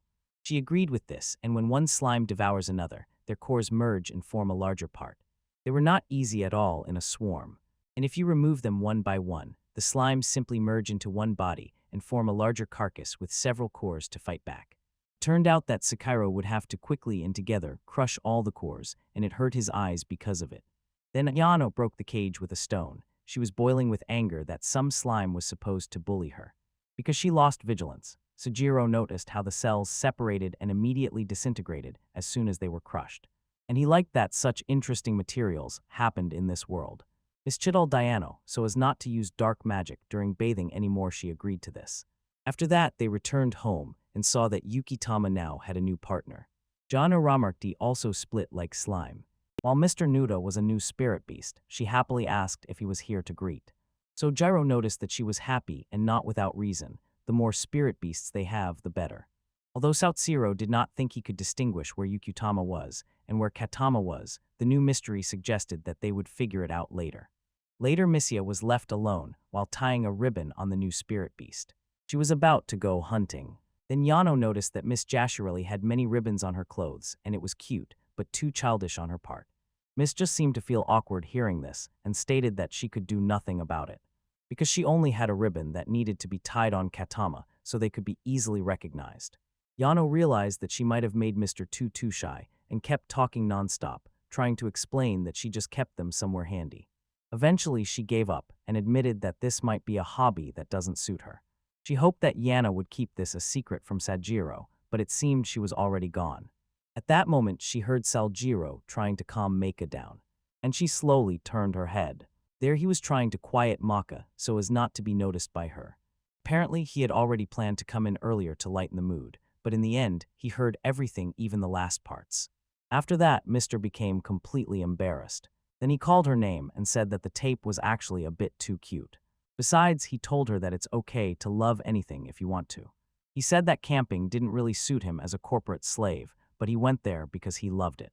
And he also thought that she looked cute just the way she was. His words made her blush so much that both her cheeks and ears turned red. Then she slapped him and said that he cannot do that. She told him to be careful because he is sacred, so courting girls is forbidden for him. She had just said that and ran away. And Salguero did not think that he was flirting with her. After all, he was taught again, girls are hard to understand. Meanwhile, Jana felt awkward after she was almost killed by slime, and then the elf trapped her in anxiety. She finally poured everything out to Seijiro and ran away. Now Jaina thought to bring some green herbs as an apology and saw that South Jiro was preparing food. He was thinking about what else to add to the dining area, like a barbecue, kitchen, roof, and wooden terrace to sit by the fire. He would have liked at least a little concrete, and at this stage Yano had already decided that he was asking for too much. Then she gave him herbs and apologized for leaving everything to him back then. He was not angry at all and assured her that he would not drive her away, as she feared. Then he remembered, in Japan there was a concrete called tatachi. It could be made with the materials they have now. She asked if he could really make something like that. He replied that he just read about clay, gravel, and soaked it, as he liked to do. And they only lacked lime, but they could make it by burning shells. Even eggshells could work. Thino suggested pulling them out of the bird's neck, but he does not know if they will eventually aim at the late egg or the one about to hatch. She does not consider it anything special because they can just spin and cover it to check.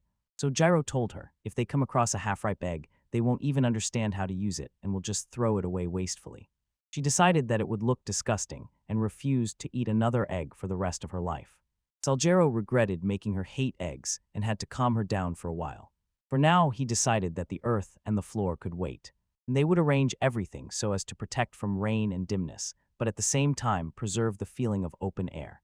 He wanted a zone for outdoor dining, and Jono thinks that he was a bit picky about all this.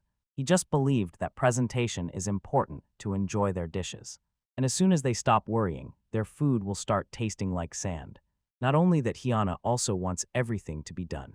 Now that she has thought about it, she would enjoy the food more if it were done, and she would consider it a good idea. But she had long wanted to ask him just one thing. She asked what he needed that little house for. Sujiro thought to build a shrine to shelter the divine statue there. Since he had already built huts all over the place without any proper ceremonies and without a proper center, he wanted to build something to immortalize it. But he got distracted and made the roof of this one only halfway. Then he started adding more and more, and it turned into a real house. He decided this will be useful practice for the house he will one day build. She did not know that he already had plans for even more decent houses than Miss Chakim's, and asked what exactly they were doing.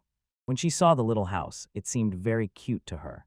Yano told her that this is a prototype and that he will make the real thing very soon. The mission asked where her room would be, trying to make out this on the model. And Yano pointed up to the attic that seemed to be enough for her. Mac barked as if reminding Miss Koff of something. She stated that this time she caught something big and she would need their help. Yano snatched victory along with her. Work and Salguero decided that it was time for him to start dinner. And it was then that someone called him a master and invited him to her house. Then Jiro asked who it was, and heard that the sound was coming from a small house that he had built. He noticed something small coming out of the house, and she had small wings with which she could say only one thing: she was a fairy. As soon as the fairy appeared, she declared that this house would belong to her, and in return promised to help Seijiro. When the others returned, Miss Chu was surprised to see a fairy here. While the fairy insisted that she was a bit too outstanding to be like the others. So she wandered back and forth and came across this place. Miss Jai could not understand where that fairy came from and how she ended up here at all, and Salguero asked Miss Jai if this fairy was her acquaintance. The gentleman refused not at all, but he decided that she spoke too informally for their first meeting. Miss Cha said that talking to a fairy was a complete pain and ordered to simply ignore half of what the fairy said. The good thing was that the fairy was not an evil creature, and since she already said she would help with handicrafts, then she could be allowed. So Jiro only got the part where it said that the fairy was not evil, and he allowed the fairy to use this house. She thanked him, addressing him as master, and then he asked her name. She replied that it was Cineria. And at the same time, Yano returned from work and asked where she should put the killed meat. When Yano saw the fairy, she was overwhelmed with surprise. But as soon as the fairy saw her, she felt the presence of dark magic and immediately attacked Yana without any warning. The fairy decided that it was unexpected to find herself in a dark place where a dark mage should be. And as a fairy, she decided to destroy the evil. Salguero stepped forward and ordered her to stop, assuring that Yana was safe, and Skineria simply misunderstood her. He brought Yana forward to prove that she was completely safe. Fairy asks Salguero if he is really okay. They checked to make sure he was not under anyone's dark magic spells, and that he had not been tormented by nightmares recently. Jiro replied that he was fine, and Mr. Guaranteed to say will say that he is telling the truth. Signoria found this quite intriguing, as dark mages are known to everyone as chaotic and evil people. Signoria thought that her master must be incredible, but most importantly Saukairo asked Signoria to apologize to Poriano. She scared him out of nowhere. The fairy witch ran away from her master and brought an apology. But while she was intently looking at Yano's tearful face, Signoria shuddered a little and Saldiro asked if she was scared too. Signoria refused to be scared, insisting that she was above any fairy and feared nothing, but it was clear she was trembling and he saw the fear. He asked can't they come to an understanding, so Neria promised to try. Later, Jano began to hide behind Saukairo, afraid that fairy might be expected at any moment. And although there was a bit of madness going on there, Salgero's camp was still joined by another resident. And this one seemed to like living a bit luxuriously and did not hesitate to make even more demands. And yet Gyro decided she is one of those who behave too loudly. And her demands would only have grown over time. He told her that they had little clothing to block the air and give softer blows. She told him that in this forest there are trees that can produce rubber, and he could take musubai fabric with him to sew better clothes and make a softer lining. Salgiro learned something new because Cyneria seemed to know a lot about the divine forest from the tree. He understood only half of what she said, and now he could not recall the rest. She told him that if he actively used her help, Sugiro would be able to obtain more resources. She noticed that he seemed unfocused and asked if her beautiful body excited him or if he was distracted. He denied that it was so, and the fairy asked what he thought of her now because she was really helpful, even though so small. And if needed, she could go out and gather rubber for him. She asked him for something sharp to do this, in which case Kay made a knife for her. It was not difficult for her to hold the knife, and she said it was truly a perfect job. Then she said that when making beds, he should also make one for himself. He did not understand why she cared so much about him, but she just wanted to take care of his needs in case he soon needed a bed for big nights. Tajiro cannot understand how he ended up with this perverted fairy, and when she left, he told her to let him know when she would need to transplant the sap later. She told him not to worry about it, and suddenly it started flying straight at Yano. Then Yana was lifted by the fairy without any problems, and Cineria did it to prove, despite her tiny body, she is very strong. Then she freed Yano by dropping him from above, and Salgero caught the frightened girl. Signoria noted that it was a precise catch, but Yano became even more scared of the fairy. She began to think that fairies are real savages. Signoria teased as if the craftsman might suddenly need a bed. He barked for her to stop joking and just get away. The next day he was going to return to what he was doing until the fairy threw him off track. He rebuilt the altar for worshipping the goddess and placed in it a statue he made himself. While he was working, Soneria watched him from above sitting on Musubai's head. Musubai sat on his head, and he decided that she was praising him. On the other hand, Signoria looked at the altar and suggested he add more color. Arranging several flower pots around him, the fairy finished the rest with flowers growing nearby. She told him to make sure they were only small flower pots. After she voiced the request, he asked Musubai if she wanted to do something too. Musubai began weaving something with her threads and created a decorative hiding place. He decided to properly place it on the altar, and Signoria became favorable to the interesting so what is he praying to the goddess for now? So Gyro replied that since she fulfilled his wish, he just wanted to thank her for everything. He made a wish when he was reborn, and it seemed that everything was going as it should. With the divine tool, he has peace of mind at work, and now he even has pleasant neighbors they help with what he himself cannot do. He had already been given more than enough, so he did not want to ask the goddess for anything else and simply thanked her from the heart. But when it came to Signoria, she repeatedly begged for drinks, meat, and a bit more entertainment. Then Gyro shouted at her not to bring selfish requests to the goddess. But she understands, he will fulfill her wishes anyway, so why does she need that goddess? So Gyro asked, how is that? And Cyneria said that she had already fulfilled the wish of that dark mage, because it was clear, all she wanted was tasty food and a place where she would feel safe. And Gyro was already giving her all that. When she said this, he realized she was right, and she continued the conversation about Miss Ju, an elf who has two girlish tastes. She was considered a crazy nuisance by both people and her own kin, but the master accepted her anyway. He asked her what she meant, to which Cyneria replied that Mistress' wish was to use the divine forest with its trees and magical spirit beasts living in it. So Gyro recalls, she said this earlier back when they first met. But he does not believe that this wish could make her a thorn for her own kin. Cyneria explained, This forest can only be restored by the long-eared, and this was a usual, expected thing for everyone in this world. And that elven girl wanted to use this forest wisely, but in such a way that it would never serve anything evil or selfish, otherwise it could cause conflict for anyone. Even when different nations were in the heat of wars. Salguero understood. She wanted this forest to remain peaceful even in times of war. And that is why Cineria recalled that Miss Chow was a problem for others. Because she does not let anyone approach the forest with evil intentions, trying to protect the endangered species here in the forest. It is precisely because of this that every powerful figure in the world refused her and ignored her, not agreeing to cooperate. And she knew this well. Her desire could not be fulfilled alone. Without support, it would not succeed. Salguero could understand. On the surface, there are even those who just pretend to help. The fairy knows this. Missy knows it too. So Gyro wonders, how could they forbid everyone from using the forest's resources for conflicts? The fairy replied that there are many things in this forest that can be used. The coal from these trees can be used to melt even the hardest metals, which was only a scratch compared to the value that this forest held in the eyes of the whole world. Sojiro himself understood. These reasons could bring upon him a whole bunch of villains. And Cineria told him that only the master understands the elf girl in all of this. Cineria once wanted to ask him what he was going to do with the forest. He thought over everything he had learned and answered that he had no great ambitions. So he did not plan to do anything except eat and live peacefully. Therefore, he will not allow the forest to be used improperly. And may he protect both the forest and this bright life that continues within him. He enjoyed crafting things and lived this self-sufficient life. He looked at his hands, and he realized that he felt affinity with the master's goals and wanted to support them. The fairy asked what he meant by that. So Gyro answered that he just wanted to be friendly and kind so that in return he would be appreciated, as he has been so far. He wanted to continue doing good so maybe he would remain in someone's memory for generations to come. It would be wonderful to have someone who would carefully take care of everything that was important to him. He recognizes the same feeling and therefore does not stop being near Miss Chia and root for her sake. He did not know that Miss Chia wandered alone in the thickets of this forest for the ideal that no one understands.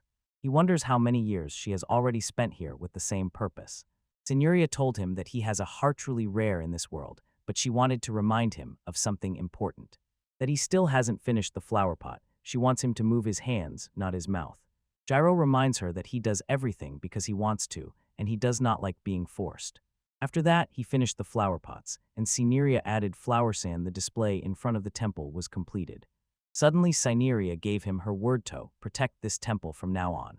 Sojiro was glad to hear this and moved on. He remembered, to survive in the wild, it is better to have supplies in case of an emergency. As it is, they relied on the river as a source of water. But when the rain started, he thought that climbing close to the river was dangerous, and the water would be muddy for several more days. And then he had the idea to store water, and he told Yano that they would dig a well. He wanted her to help too, and she initially agreed. But when she remembered those stories about the ghost that climbed out of the well, she asked him to keep the well away from her house. He quite well imagines what she might think, so it seems everything is fine, and they would also make a hand pump for her. Now they were thinking about how exactly to make the hand pump. He recalled how long ago he had seen it that the pump was essentially assembled on a structure similar to a syringe. Then they needed a cylinder and a piston. Now their need became obvious. He decided to make the cylindrical box the same way as the wooden barrel he had crafted. He attached the bottom plate with a large hole in the center. The cylinder was assembled without any problems, and then he proceeded to make the piston. He chopped the wood and planed it, giving it a cylindrical shape, then smoothed the edges so that they fit exactly against the inner edges of the cylinder. Next, he punched a hole in the center of the cylinder with his fist, then glued darkened leather to the side, molding a rubber plate around it. Then he gave the copper plate bought in the city a square shape, attached it to the rubber sheet, and then fixed it with leather and the cylinder. Capable of making a strong and reliable valve that lets water pass upward, but does not allow it to go down. With this, the piston was completed. And next, they needed to attach the rod to the piston. The mechanism for the hand pump was ready, and now he guesses it is worth trying. He poured some water into the cylinder and made sure there were no leaks around. Then he tried moving the piston, and the construction worked perfectly, smoothly and correctly pushing the water. Then he assembled the last parts of the hand pump at the base and completed the entire construction. Next came the installation. They needed to mount the bottom with a second valve, separated from the piston. For this, he cut a thick wooden board, fitting it to the size of the pump, and made a round hole in the center. After this, he carefully thought through and built a layer around everything. Cut the stone into a cone so that it fits into the hole and attach it to a straight wooden rod in the center. He threaded the rod through the hole in the board. The second valve was completed. It had to hold on the rod and move together with it. He seemed to really dive into deep thoughts, and as soon as Ayano asked if something was wrong with him, he replied that he just thought it was impossible for him to make a hand pump. But it turned out that everything eventually turned out for the better, which must be through God's blessing. And Ayano asked if they would start digging further next time. He nodded, but first they needed to make a riser pipe and casing pipe. From now on, he would also need Ayano's help, and she promised to do everything she could. He took a wooden rod of the required thickness to make a long stick, then wrap a bark sheet around it and fix it in place. As soon as he pulled out the rod, it turned into a water pipe. And since the time of barriers was stopped by a fixed skill, it was strong enough not to be destroyed by anything, and likewise would not rot from water. After he finished with several of them, Jano helped him carry them one by one and connect them into one long pipe. Yukutama conducted a survey to find the ideal place to install the handpump. When Yano noticed that he was drilling holes in the pipe, she asked him why he was doing it at the back. He explained that they needed to be made from below, so groundwater could enter through these holes to fill the pipe, and the hand pump would draw that water up. After that, the pipeline installation was carried out, and they just needed to dig a well. So Jiro Dugas dug a shallow pit on the spot. To make the work easier, he took a spade for pits and dug a little further. Then he inserted a casing pipe into the hole and drove it in like piles. Next, he relied on Hayano to take the next step. Using control over her shadow, she pushed the pipe inside. So Jiro, out of curiosity, asked her if the incantation chants made any difference. She replied that it would make him stronger. So Jiro decided that maybe something would still come out of it. And to drive the casing deeper into the ground, he called the hammer and whispered a spell. He was seized with delight. As soon as he spoke like that, it immediately felt light and good in his soul. Yano said that in this case, they are the same. But despite this, Sujiro felt the power in the hammer had changed slightly after those chants, as if the hammer somehow responded to him. He thought that maybe this was exactly what she had been talking about. Then he continued striking the hull until they reached sufficient depth. Next, he filled the drill hole with the drill and spun it, accelerating the rotation. Usually, he would pull out the drill to remove the soil and repeat the process. But as soon as Anna was here, she used her shadow to combine magic with the drill, which significantly sped up the process, and everything was done in one go. Salgero was impressed by how exactly the shadow storage was used, and clearing such dirt was very convenient for him thanks to her. He told her that they needed to continue. After removing the soil, they began laying the pipeline.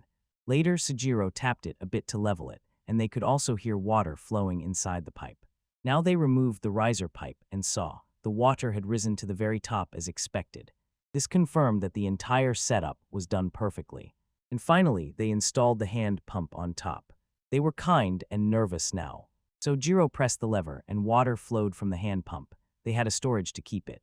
And all the work on the hand pump was already finished, so they had a reliable water reserve. He asked Ano to try as well, and she pressed the handle to draw even more water. She was truly happy because she had also worked very hard on it. And Sajiro was glad to see her smile. It turned out Yukutama would take care of the drainage. So Saldra will just have to make rainwater inlets to make everything look more natural. At that time, Mr. returned home, and she wondered how things were going with them. So Jiro told her that they had made the hand pump, and it was completed thanks to Yano. Miss Jaffager decided to wash her feet, they were dirty. After all, so Sajiro went to get a towel. Mr. was happy as soon as he saw the cold and refreshing water right in their home, and asked Yano what exactly she had done. Before she could answer, Menk immediately jumped into the water. By the time Sakiro returned, he already saw Max shaking off the water, while Mr. and Hyana were splashing water on each other. Giano did not want this to happen right after she had worked so hard today her feet were already giving out. The next day, Salgero suggested building an autonomous cabin off the grid, which was designed as a building independent from public utilities for lifelines. He wanted to assemble it for them and had just come across this idea while watching a video on YouTube. Yano guessed what exactly he was talking about, but she asked how he even watches those boring videos. He said that girls worked there and that the video got a bunch of views that sparked his curiosity. Yano asked if he meant those videos where the girls on clickbait covers emphasize their breasts. So Jiro looked with the same poker smile and simply drank water, not waiting for her to catch it. Mr. teased him as soon as she found out. Then he was really looking at the breasts. He kept repeating that he was only looking because of the high views, but Hyano knows the truth. He wanted her to sometimes learn to keep her tongue behind her teeth, and then said that there are many different frames for cabinets in the video. And what he wanted to build was supposed to be a holiday home. Those where inside there are all places to sit and rest, and they gather there. He decided that they could also have dinner together there, so it would be even nicer. Mr. did not object at all, and could not understand why he should ask this. So Jiro answered, because he was going to do it grandly, so it might even take them several days. And even despite the fact that Miss Cha and Yano could take on other useful tasks, he had no idea whether they could help him do something completely irrelevant, like this. Neither Yano nor Misha expected that he would feel insecure about something like that. And they looked at each other before answering him that they would be happy if he thought more about his own feelings.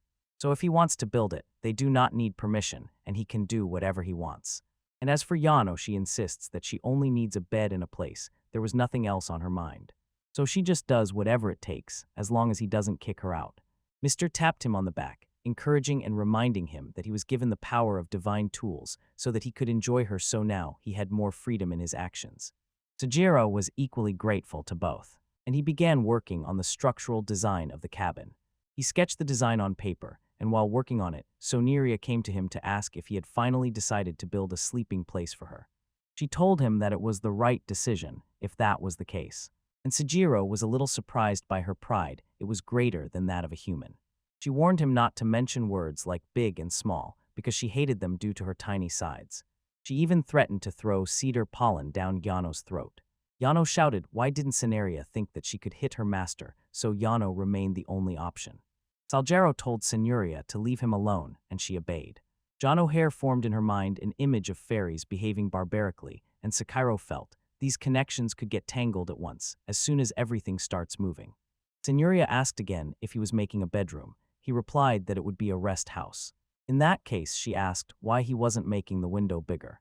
So Jiro noticed. She didn't care if she said big, and said that he didn't have any glass. But increasing the windows was pointless. But then he wondered if she had a way to get glass. She knew something, not exactly glass, but Soneria could make a thin, transparent film from wood and water. And also a solution that corrodes like a liquid from silky moss, such as musubai. Jiro couldn't thank Musubai enough for how helpful she was, and regarding the fairy, she declared that she herself would make it, not that moss. Saljaro Bode asked her to move forward and do it. Soneria did everything as promised, and really created something like glass, a CNF film. Saljaro was extremely grateful for this, and learned that some trees consist of hardened cellulose, which was carved from this glass, thinning it with fairy magic. He remembered that he had once heard about something similar. And this CNF film was light, strong, and airtight, and at the same time stronger than steel. And most importantly, it was transparent, like glass. Soneria asked if they could already make windows, so Jiro confirmed everything would work perfectly. In that case, she made demands to him to make a bedroom. He replied that he didn't mind, but now he was arranging the common space. Now Soneria was not worried at all, and told him to do as he wished. He asked if she really planned to take it later. She looked away and vaguely stated that it was not so, but he was definitely going to fight for it. After that, Soneria disappeared, so he was overcome with some anxiety and had a lot more work. But still, it was okay. He prepared the materials thanks to her. So Jiro remembered that for a good A-frame cabin, it was enough to make a wedge-shaped box. At first, he laid a foundation of large stones, and then erected a support with a square frame and thin boards. In addition, he created an air layer based on CNF film, like double window glass. It made the foundation both waterproof and heat-insulated, and he could move on to laying solid wooden boards and finishing the floor. Next came the details for the roof and walls, for which he laid out even more frames on the floor to make the main structure clear. Aino thought it looked like a triangle. He said the reason was that the design repeated it. Then she helped him lay the floor in the attic before tackling the walls, and she was unbearably eager to see the final design. The place seemed so dark and cramped. So Jiro later hung the windows, then also installed the doors and cladding. He also applied CNF film to the exterior walls for waterproofing and additional ventilation support. She asked him why he didn't just fix everything with his craftsmanship, since then they wouldn't need to apply CNF on the outer roof. He reminded her that his craftsmanship with fixed skills makes the bucket completely waterproof. And if he used the same here, he feared they would suffocate because the airtight layer would be too much. After applying the film, he painted the cabin black. And after a few days of revisions in the work, the little house was finally completed. Miss Cha asked to say 2 phrases about the cabin before they inspected it. He replied that it was hard work, but seeing the result, he realized it turned out better than he could imagine. So it was worth it. She said that there he sounds like a master and expressed her opinion. The cabin looks really very good and is made with quality. She could feel in the building the very idea of unity it was built, thanks to many races working together in harmony. Controlled by divine tool's touch, Mr. Tuat said that the atmosphere there was cool. So Gyro was impressed by her incredible feedback. Then Signoria appeared and pointed out that it was very similar to elvish thought. The gentleman reminded her that she was an elf. Signoria added, elves see both outside and inside for thought, but the antics seem to be satisfied only externally. No wonder she doesn't care if others can't understand her and call her arrogant. Misha got tired of that remark, and she made a remark to Signoria. Let her choose her words carefully because Misha only glanced at the cabin, and that's not the end. Signoria sighed and assured that those were just her jokes. Besides everything, she liked the aesthetics of this little house. Despite the absence of fancy patterns, it looked very good, and at the same time all the joints were hidden, thanks to the successful design. And the black paint was actually supposed to often blend with the landscape, but this one for some reason stayed apart in the forest and stood out. Overall, Signoria noted that it was a wonderful work of the master. And Salguero was happy with her feedback. Missia was stunned she had just lost to that fairy, and yet received a better review. And Sugiro said that she thinks the same. Signoria said that the best chosen word always wins, and she did not lose that. So Gyro added that Yano also tried together with him and worked on the booth. And she wants him not to drag her into all these troublesome matters. He recalled that she is an introvert and immediately changed the subject, saying that now everything needs to be checked from the inside. Besides that, there was also a bed, and Saudiro made it as the fairy requested. Signoria lay down immediately and decided that this place is suitable for mating, and asked Saudiro if he wants his reward for making this wonderful bed right now. He struck the side of the mattress with his fist and it flew. Her words seemed to touch him suddenly. He unconsciously made the bed comfortable, adjusting it to those strange ideas. He turned to Misha and promised that he would not think like that lustful fairy pervert. She nodded at his words. And he remembered that the bed he made could be divided into 2 parts. And this could also be used as a bench. And about this big window, there was black here. A film on top that could block the view and light from outside. This was done at Yano's request because she, it seems, was not a fan of sunlight. And its biggest feature was that this large window could be opened. It looked truly incredible. But Miss Cha was pleased with this house as her own property. That smiling face exactly what Seo Dijiro hoped to see. While Fairy said that Ayano Sujiro probably made a secret place for him and the elf so they could be together. So Jiro could hear them from here, and it threw both of them off balance. So Jiro moved on, insisting that now they have room to breathe. With a supply of water and a place to sleep, they would be fine even if they bought a lot in the city or made a big catch. And in that city, they also came across a good merchant. That would be great in the future to make something sellable to continue living. And he was sure they would like the things he was thinking about. Both homemade goods and luxury they had not yet seen. This carefree life was exactly what Sujiro dreamed of having. And Yana also sometimes wanted to pick him up and help. He managed it, and Misha finally saw how he allowed himself to rest. Here, in the quiet shelter cabin for rest, Sujiro decided to live freely for a while together with friends. Meanwhile, in the city of Dalero, the news surprised. Sedek found a buyer for bile for venom snake all the way from Divine Tree Forest. Sedek confirmed that's right, but the heir of one of the royal family members is wounded in a recent battle and is now fighting poison. She casually said she has the same gallbladder with him, and Dalero asked if Sedek had spoken with the royal merchant. He said that he supposedly contacted the king directly, and this came as a shock. And he attacked Sedetsky for negligence. He told him to put the time back in place and set things right, because Dalero does not want to be responsible if everything goes awry. Sedek insisted that his house was filled with paintings, but Dalero told him to just throw them away. But Sedek cannot do so because he loved the paintings he created himself. Moreover, he does not mind taking responsibility for it. Sedek seemed to be already waiting for Sajiro's next visit. And Dalero thinks that with the supplies they took last time, they will have enough for more than a year. And Dalero has already prepared exactly the same amount for the next time. and Sedits feels that if their group had grown or if their supplies had been eaten by beasts, they would have returned earlier. What if he sells more instead of taking the item itself? Delar already preferred and was worried about the debt that was already hanging over him. And Sedek wondered if he could sell his paintings and also make a fortune. Dolero saw no benefit in the conversation with Sedek and wanted at least now to get a good sleep. Around the same time, Sajiro was wondering whether to visit the city in the coming days. The next day, as if out of nowhere, Cyneria asked the master to arrange a banquet with drinks. So Gyro was surprised to hear this. And it seems she already brought with her a whole barrel full of booze. She probably wanted to reconcile with that dark mage. Since the fairy was supposed to be adored by all people, yet Yano stubbornly behaved near her as if scared to death. Gyro cannot believe that Cyneria did this just because of her tyrannical ego. And she brought alcohol, thinking that it would be enough for someone to become favorable to them. And Cyneria will use this drunken party to fix her relationship with Yano while she is drunk. It was not only so, and she also brought something from there in a large bag. So Gyro asked what she had brought to him. Glasses with a hostile theme on the face, and she proudly says that she has good connections with plant-type fairies. Then she brought something from them. She opened the bag, showed Salgero what was inside, and he was extremely impressed by that shining rice. Signoria knew Master would understand its value. And it really was so, because Sadziri had not yet seen rice in this world. And here it was already filled into a large bag. For a gourmet like him, it was more than valuable. And Kineria asked him if it was worth organizing a banquet. Since the answer was obvious, she demanded a few conditions that one night of banquet with delicious dishes and a party with drinks would take place. Salgero was so moved by the rice that he simply thanked her and did not expect to ever find it. She told him that he could worship her, and Heki was even ready to carve a statue for her if she wanted, whether from stone or wood. Signoria asked if he was serious, and Jiro nodded, adding that Miss J would be even happier than him. So if the fairy desires anything, he told her, she may ask for it freely.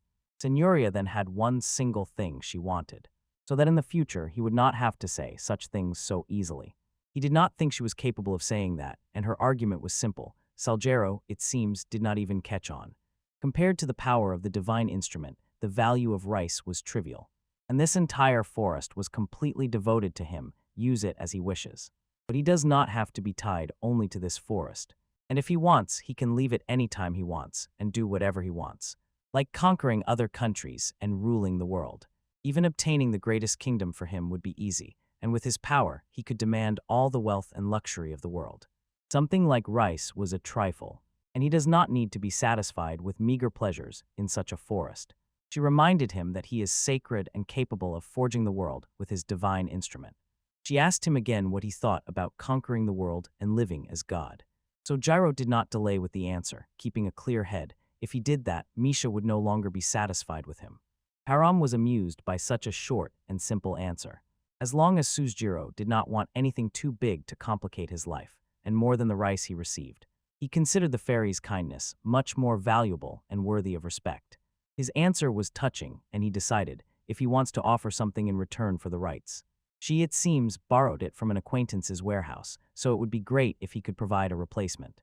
Seijiro was stunned by that demand. It looked as if the script had stolen that rice and drink from someone.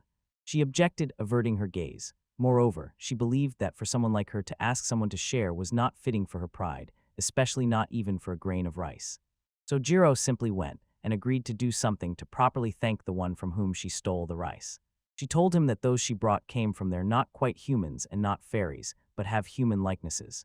Salgero agreed with this and arranged a banquet as the fairy requested.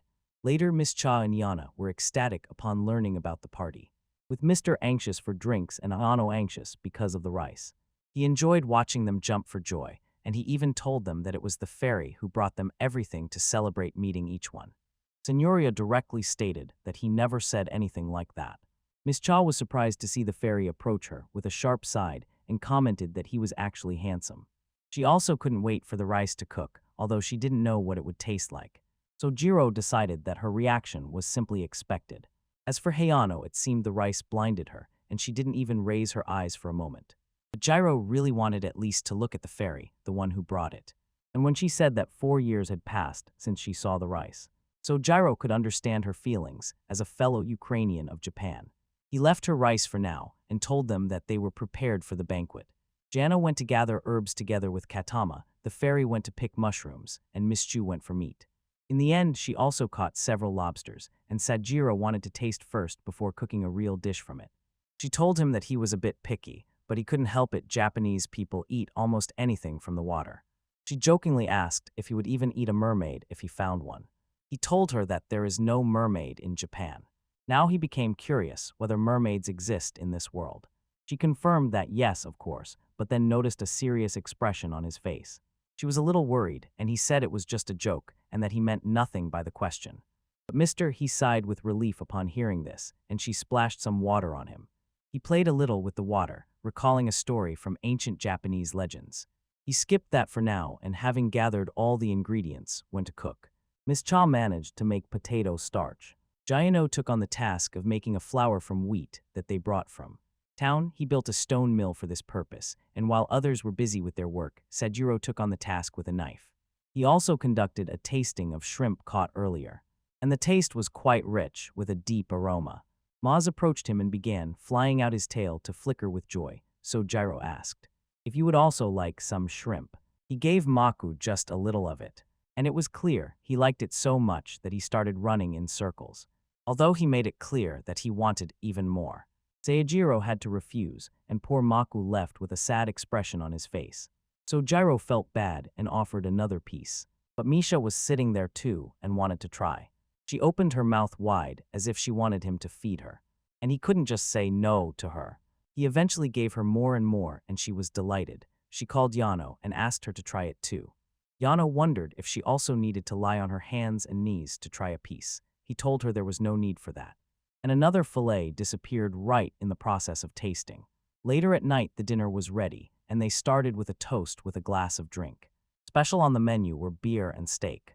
Mr. never tired of marveling at this impressive combination, and it tasted better than ever. Next on the menu was fried fillet with a coating of potato starch.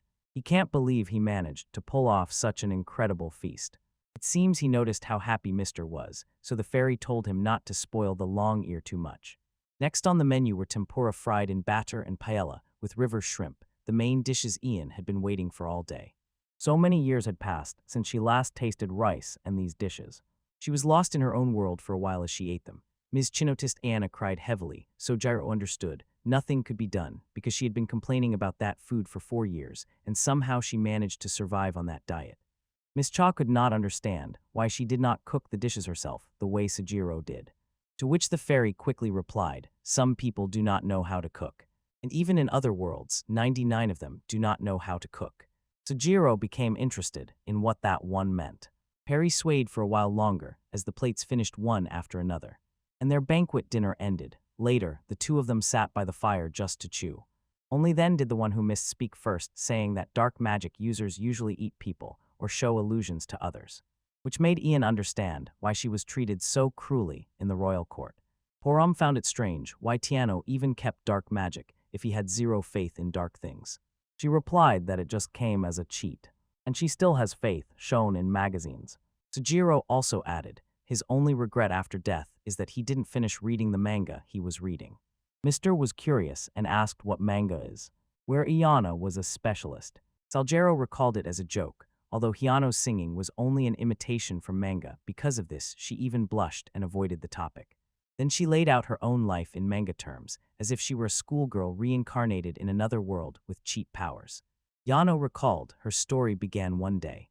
Returning home, she fell down the stairs. Her head was hotly flooded with blood, and for a moment she lost consciousness. She eventually came across a gate in complete darkness, and as soon as she opened her eyes, she found herself in a dim forest in another world. And so from that moment, her life as a person from another world began. At first, she lost a bunch of memories from her previous life, and when a goblin suddenly attacked her out of nowhere, she began to sob. She somehow whispered a dark spell and fought monsters, and then she set off to the nearest human town she could find. And someone told her that traveling mages need to head to the Adventure Guild, and she had no choice left, so she became an adventurer, no matter how scary, disgusting, and deadly it was. From the very beginning, she decided to work only until she saved enough money and opened a sweet shop. The only Ice Guy story she remembers from that time is about the main hero who conquered the confectionery industry. She hoped that her candies would become famous, she would sell them and get rich, and be able to say goodbye to this exhausting life. But as soon as other travelers saw her resorting to dark magic, they had a strange reaction. Io asked them if dark magic was bad. They trembled before her like rats, and that's exactly how it happened, saying that monsters are attracted by dark magic. Yano suddenly realized that unknowingly she was inviting monsters to the dark places near the town. And she thought that having friends is probably nice. A loner like her couldn't find any friends, and once she came across several strong adventurers who were tightly surrounded by a crowd. She thought if she became even stronger, more people would talk to her. And one day she actually had to come across another dark mage, and he gave her a grimoire. That dark mage told her that they were not like ordinary mages, and asked her to open some kind of passage or something like that to summon a demon. She had no idea what that guy was saying, and when she tried to read the grimoire, no word made sense to her. Then she automatically began to recall things about dark magic. And she realized she could only summon dangerous and vile beasts, but she wanted something cuter. She continued to fight monsters with dark magic because it was the only thing she could use, and felt true joy when she became stronger. Now she thought she was strong enough to uproot a nest of monsters with her own hands. She could be considered cool, and people would come to talk to her. But instead they were afraid that among them was a user of dark magic with such power. They began to call her a witch, and Jano's plan A did not work at all. One day she heard cries for help and pulled several boys out of trouble. They were the same ones as before, and declared that they came here after rumors about a suspicious cultist who controls monsters. Yano asked if they meant her, and the girl admitted that she was mistaken, because she saw monsters were attacking Yano too. The boy was grateful that Yano saved them, but the girl claimed that Yana was the most suspicious even before she saved them. And since they knew she was not a bad person, they asked if she wanted to go with them. They had heard about this Jan O'Leary supposedly. She liked being alone and all that, but they were still worried. If she returned alone, she might be misunderstood and considered a bad person. She was truly glad that they approached her, and when they asked for her answer, Yano gathered all her courage to say yes and join them. She was incredibly happy to finally have friends, all thanks to the dark magic in that grimoire from that boy. However, the next day they ran into a heretic, and he had many monsters under his control. They got into a fight, and Yano fought them very seriously. She was much stronger than her enemies, and most of them died screaming. She did not behave like a true dark sorceress. And someone asked, what the hell did she do with the grimoire? At the same time, she wondered where this guy came from knowing about the grimoire, and she herself did not understand it. Then the man uttered his last words, "This world is evil," after which he took his own life. Jano thought that Colties was scary, but her partners believed that Jano's attacks were even scarier. After the fight, the girl apologized to Yano for having misunderstood her earlier, and the boy also added that she looked more like a child. Jano told them that she had been traveling for only a month, and she was a bit overwhelmed by the praise. She was truly happy she had really managed to make friends. And then they found the Dark Mage's mask, while they talked about the fact that it would not be enough as proof. Diano asked if this grimoire would do. They were shocked when they saw that it came from Diano. And she became worried that she would be punished and that others would perceive him as a cultist. The travelers decided if she went alone, she would definitely be suspected, so they would stay close and cover for her. Piano stopped and wondered what to do, until that night she was assigned to the evening service in the kitchen. They smiled and assured her that they would cover for her, and she almost believed it.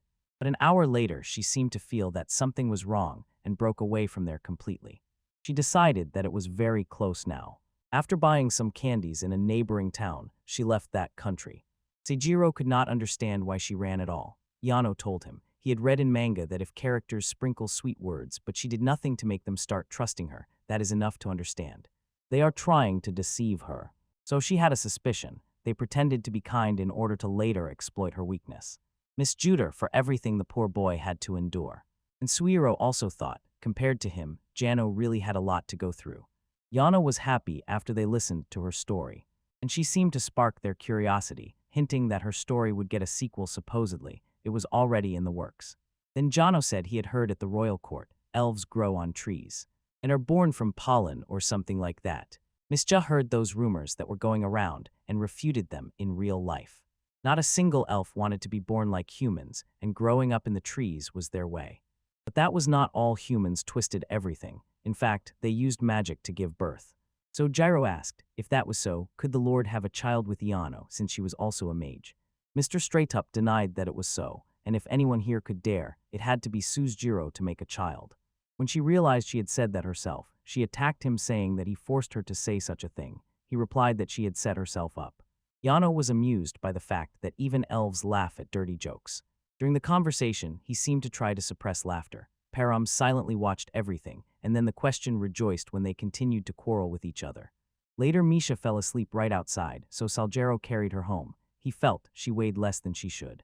And while he carried her in his arms, he did not yet know that she had already woken up and noticed how he was holding her. She planned to pretend to be asleep and doze off again a little later. But now, as he led her back to the room, she simply allowed it. They held like that and she felt good, but she did not want to admit that her body was already warming up. She decided to wake up as soon as she found herself in bed. Even if he caught her pretending to be asleep, she could still just laugh it off and turn it into a joke. But in the end, he took her to the cabin, and it reminded her of Fairy's words about whether the bed is suitable for mating. Miss Cha barely restrained herself while Sajiro removed her hairpin and laid her in bed. She has no experience at all, so she was a little nervous. And right in the midst of her confusion, she lost the chance to wake up. Wow, and Jiro can't help but think she was beautiful, touching her cheeks without even realizing it. He decided it was time to run away, so he got up and left.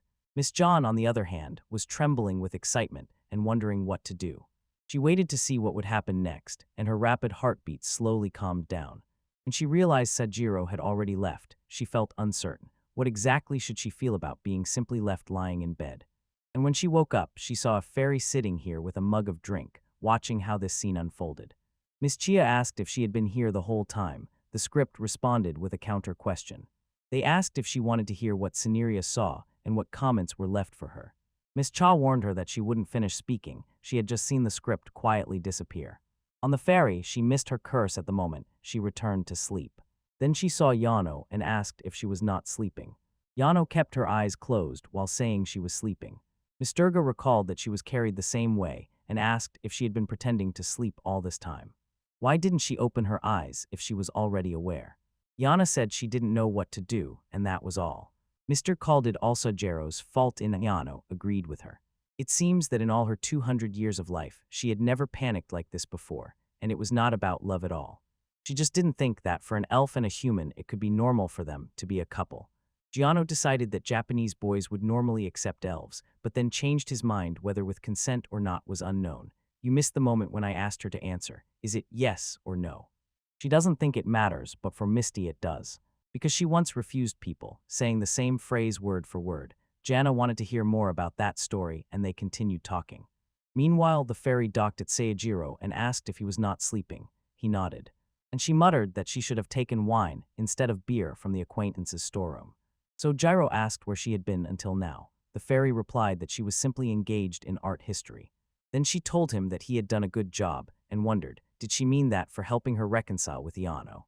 Signoria also understood that this was the case, so now she has leverage over Hiano. The problem disappeared. Therefore, Jiro decided that the problem was herself. And in any case, they only grow closer at drinking parties. But he thought that was the case, but the next day, when he was standing guard near the bathhouse, he was looking only at Miss Jen normally, and she broke away to run, jumped into the water to hide. He noticed that she was acting strangely in the morning. Did she do something while they were drunk, or what? The fairy once hinted that maybe that would be right, and after that, he immediately moved on to garden works. Working with Katama, he noticed Miss J left hunting just like today. He was troubled by the question of whether she was all right. Then Matt barked as if there had been an accident. He asked Mac where Miss Ya was, and began showing him the way somewhere. Jiro understood what Mac said, and even Katama rushed to run to catch up with Mac. He became worried about Miss Jai, and also went after Mac. After he ran for some time, he already saw a silhouette far ahead of him, which, if you look closer, resemble those that belonged to Misha. He tried to call her for a conversation, and was stunned when he saw that she was covered in blood. He asked what happened, if she was okay. And also, was there blood all over her? She assured him that it was not her blood. And she found this little one here, a dragon lying on the ground, covered in wounds. Then they took the dragon home, and she apologized for suddenly bringing the dragon into the house. He told her that it was okay, and that he would have done the same. For now, they're keeping the dragon in Mist House, and right now it is scared and wary of them. Mist just said that dragons were supposedly considered extinct, and this thing looked like a subspecies of subdragon's wyver. Finding it wounded, Mr. Struggled could not decide whether to leave it in the forest or not, so he eventually took it with him.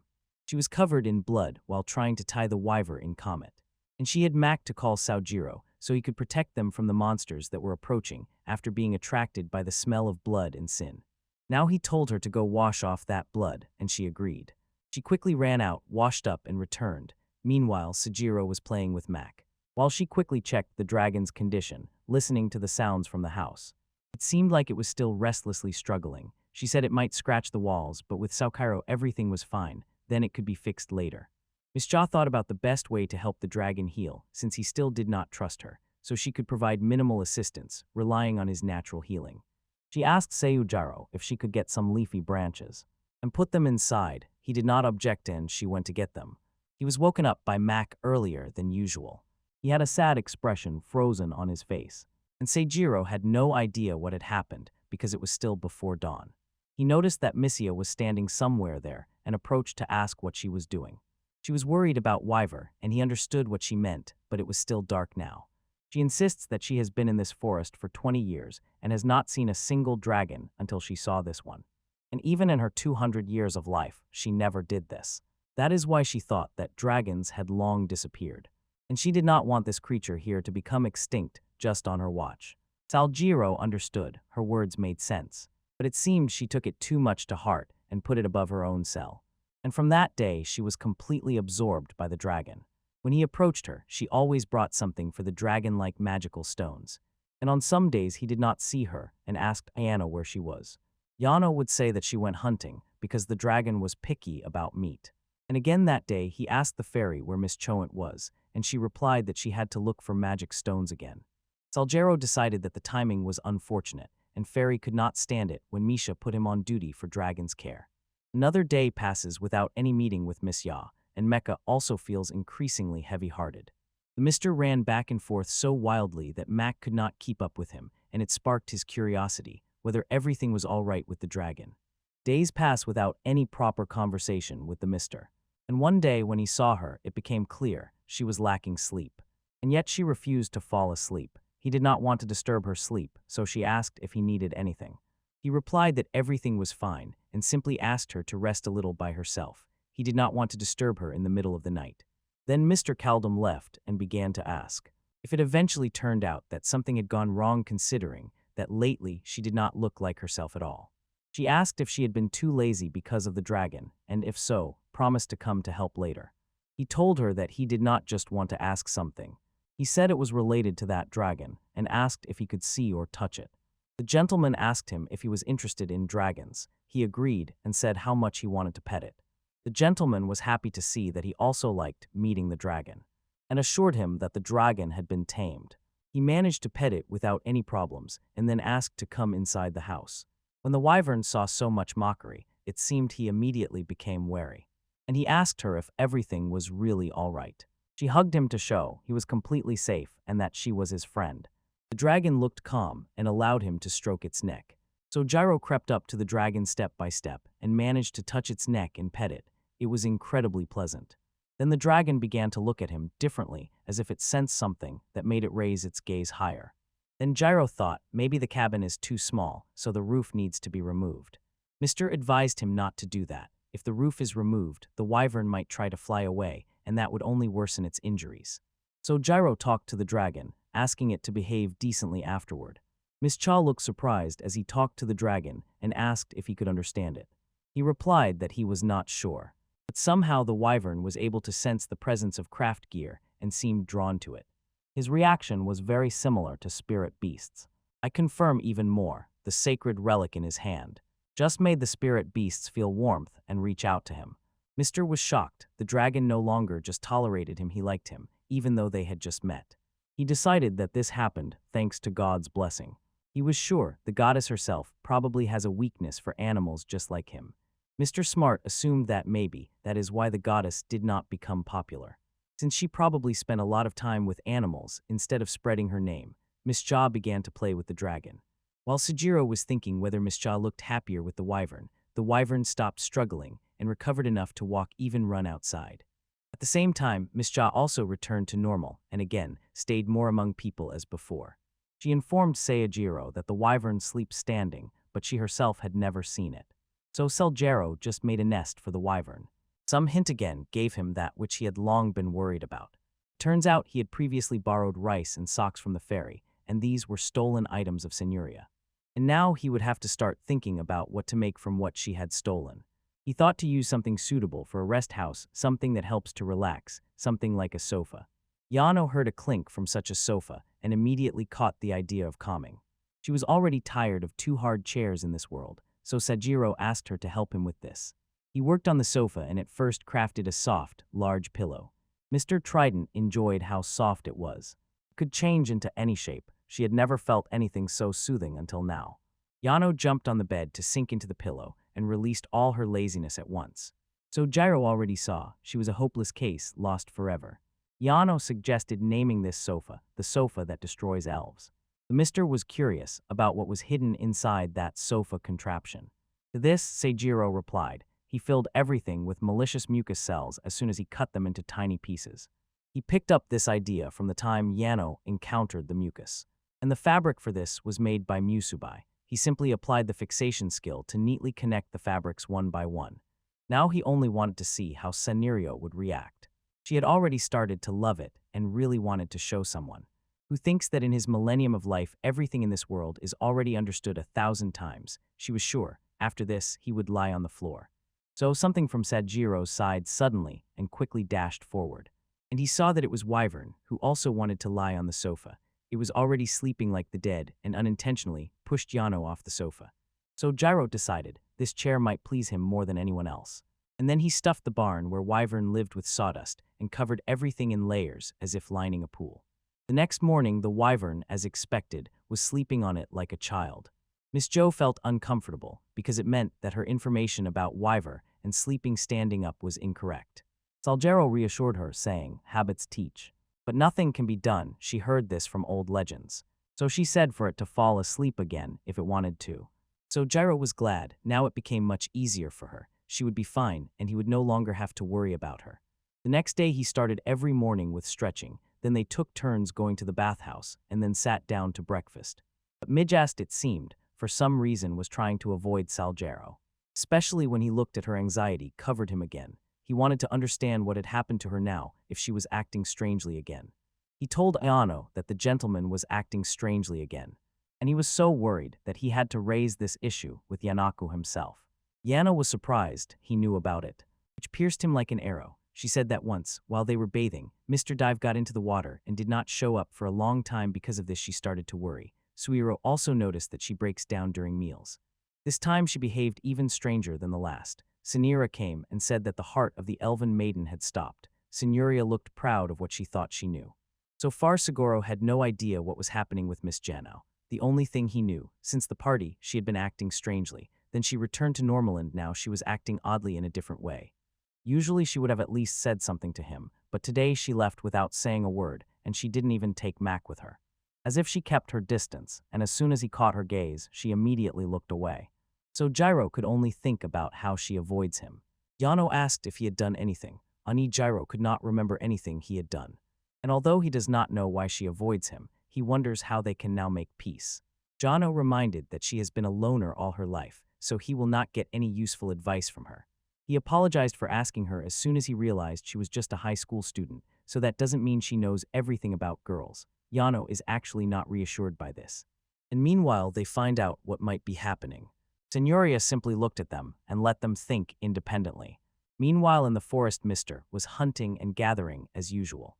But she was ashamed that she was avoiding Seijiro. She knew he probably had noticed it too. Miss Shaw almost slipped and fell from the tree, yet she somehow got up, composed herself, and calmed down a bit, deciding that Seijiro would not hate her just because of this.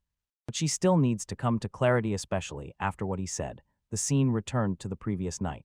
When Miss Ho was lying on the couch and still a bit regretting bothering Seijiro, he not only did not get angry about that dragon story, he even helped. But she, on the contrary, decided to help him right from the first meeting. But lately she feels that she does not show him her bright side. It gnawed at her and she hoped that he did not hate her. Lately she has just been kind of not okay, and on top of that she managed to twist the information about Wyvern. When Sao Cairo really became interested in dragons, she trembled with excitement, pressed her whole body against him and now could not hold back her shame. It overwhelmed her suddenly. And she was rummaging near the pillow, lost in her thoughts. She looked at Soneria house and said aloud that she knows Soneria is there. Soneria appeared and then Miss Ya asked if she knew a lot about people. Soneria replied, only a little. Then Mr. remembers what Yano said about Japanese men supposedly. They don't mind being with elves. Miss Cha was surprised if it was true, and then Soneria asked why she was asking about it. Miss Cha was embarrassed and asked if an elf and a human could be together. She didn't know if it was even permissible. Then she realized she had said too much and asked to just forget what she had said. But Soneria asked her directly, and without beating around the bush, what if Suiro also liked Miss Cha? Mr. Gat froze in thought she had never considered such a thing before. Since Saojiro was a divine being, and also so kind that even Max softened in his attitude towards him. Miss Cha eventually began to love him too, and had nothing against being together with him. Even when they first met, she felt something strange. She tried to suppress the feeling, forcing herself to think that she shouldn't take the fairy's words seriously and chase all sorts of wonders like that in her head. But no matter how much she wanted to calm down, she couldn't rest peacefully, so she felt the need to think it all over. And every time elves were mentioned to people, they usually first raised their eyebrows because of different cultures and different lifespans. She wonders if Saldiro will think she is annoying. Soneria, however, knows Missia also thinks too much. And she decided to relieve stress by telling what she had heard somewhere. She whispered in her ear what Saljaro had said a little earlier, that he would rather be with Misha than have all the luxuries in the whole world. After she told Miss Cha how Sojiro thought about her, Miss Cha happily rejoiced and remembered his smiling face. Her face quickly flushed with a blush as she wondered if it meant exactly what she was thinking right now. She did not want to get on her high horse, so she slapped both cheeks and went to work. She cannot concentrate on work if she keeps thinking about unnecessary things like this. Misha rushed into the forest faster and more hurriedly than usual. After some time, Sajiro began to worry. But Miss Cha was later than usual and never disappeared for so long. He was worried that she might not return, because she really took a big bag with her today. He tried not to think that it was possible because she could not just leave Mac and Wyvern behind.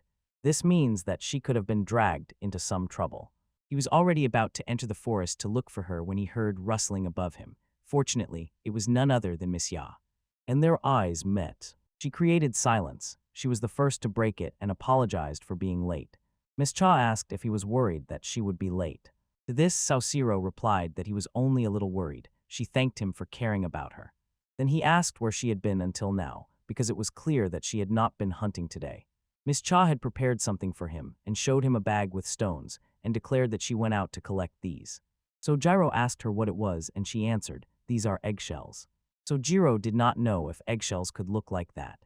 And she added that there is a place where such beetle birds build nests. The chicks had hatched recently, so there were plenty of shells lying around. He asked why she needed them at all. Miss Ja mentioned, hearing from Ayano that he was looking for an eggshell.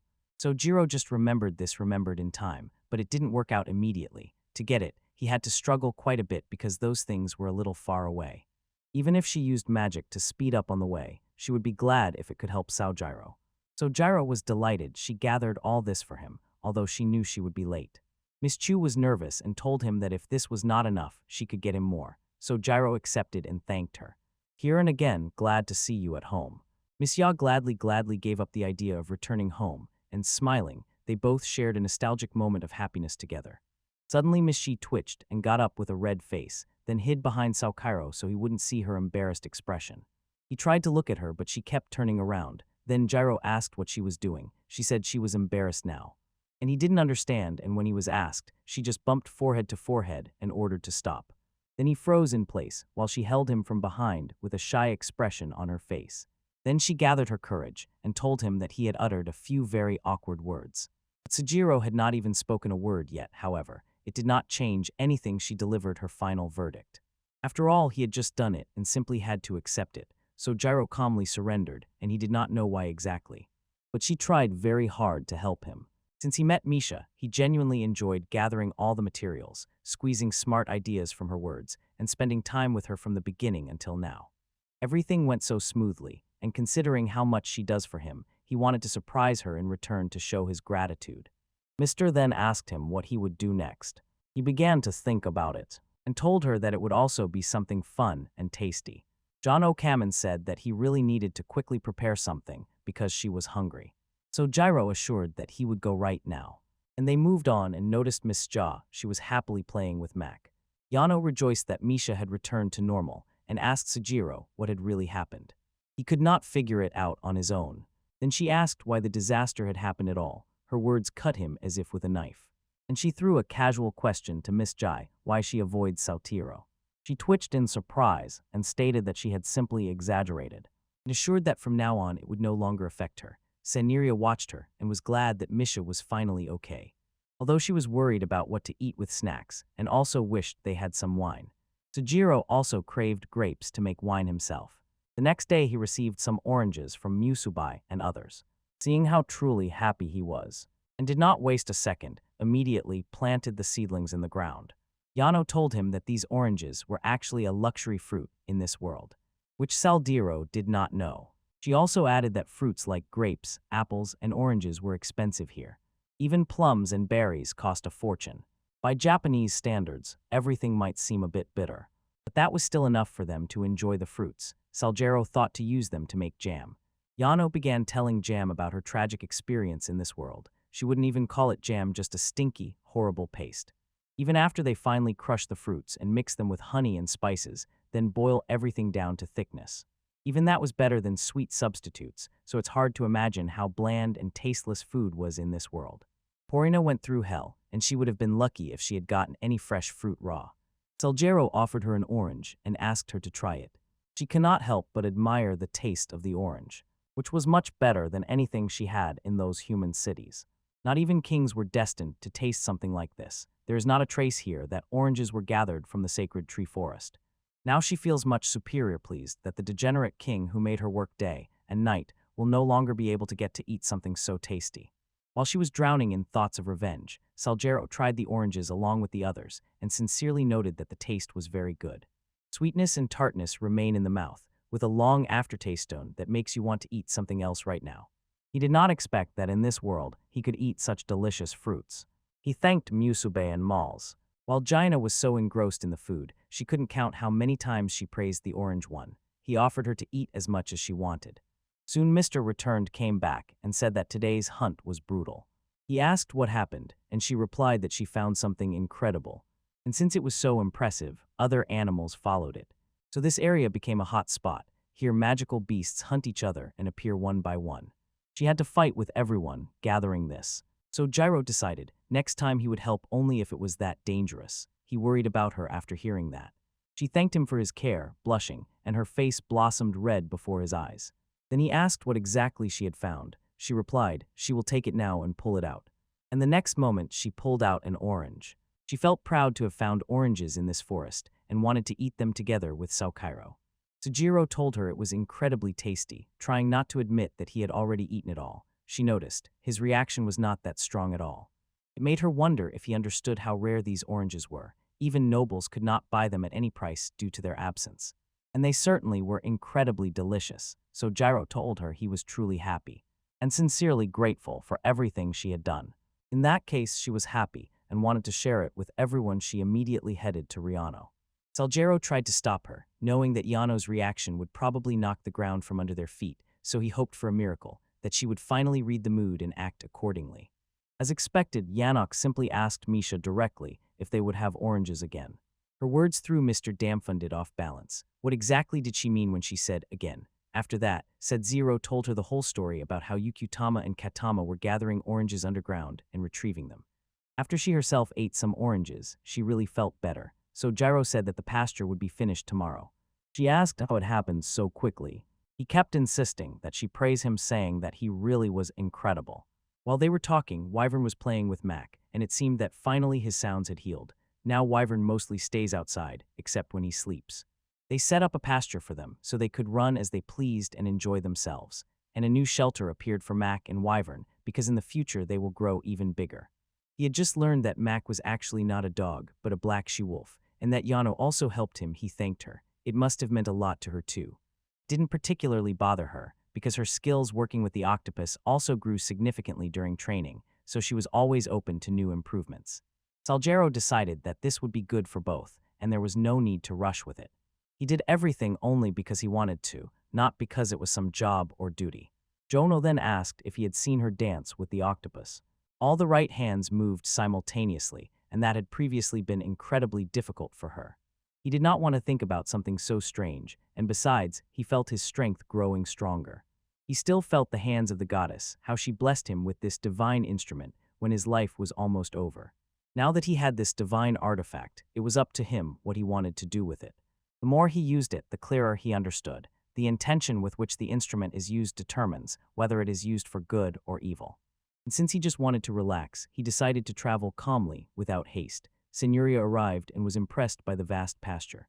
Then she said that Sajiro has recently been spreading something white and sticky through the windows. What could it be? He told her it was a starter made from flour and water. But it was definitely not for her. She didn't care, and she eagerly awaited eating even more. So now Jiro will have to make her share as well. The next day he woke up and saw a bright light before his eyes. He had no idea what it was, until suddenly a fairy dramatically showed where the light came from. She also had several glowing orbs around her. They were called pixies. Those who love milk and grain still adore the little flower balls he left on the windowsill. She cannot prevent this. These pixies came because Signoria herself was a great fairy, so it is natural for her servants to follow her. Saljiro already understood. It was her fault that his dream was disturbed, and then she said that it was actually he who called these pixies. She explained to him how important it was for even more fairies to be drawn to him. But he could not understand why they were drawn here at all after all. He just left sourdough bread on the windowsill. In any case, he gladly accepted these pixies and did not feel the slightest remorse, even if they came into him. Signoria told him even more about the pixies. They wander safely around as long as they are not touched and not treated roughly. And they would be delighted if Sujiro could leave them the same sourdough breads on the windows. So Jiro thought and checked the flour, only to find out half had already disappeared. Signoria assured him that he would leave all this to her.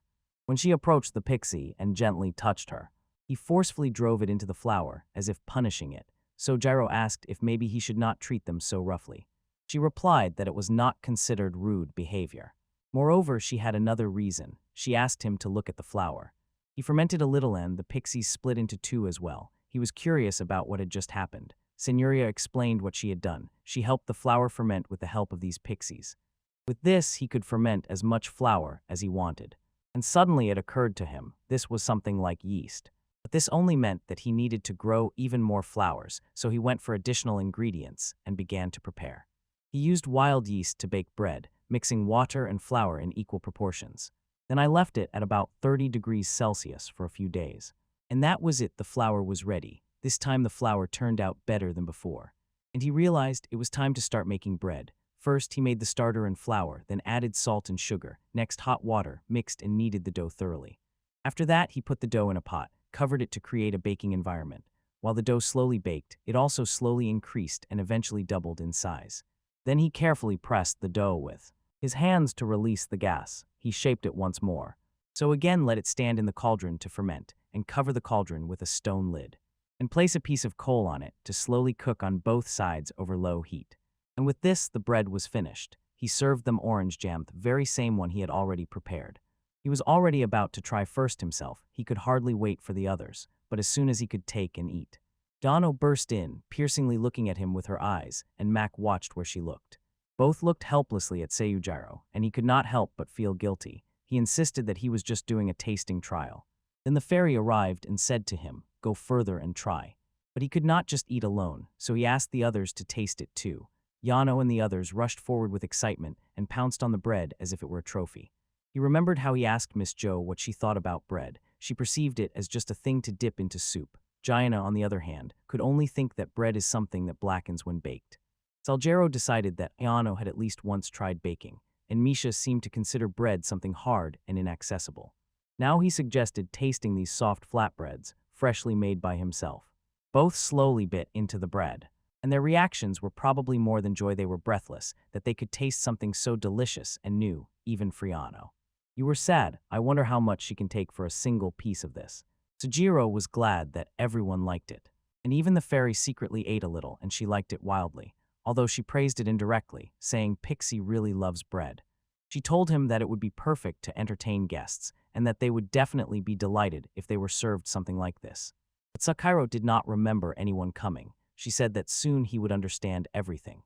There were only hints that a very huge guest would arrive here any moment.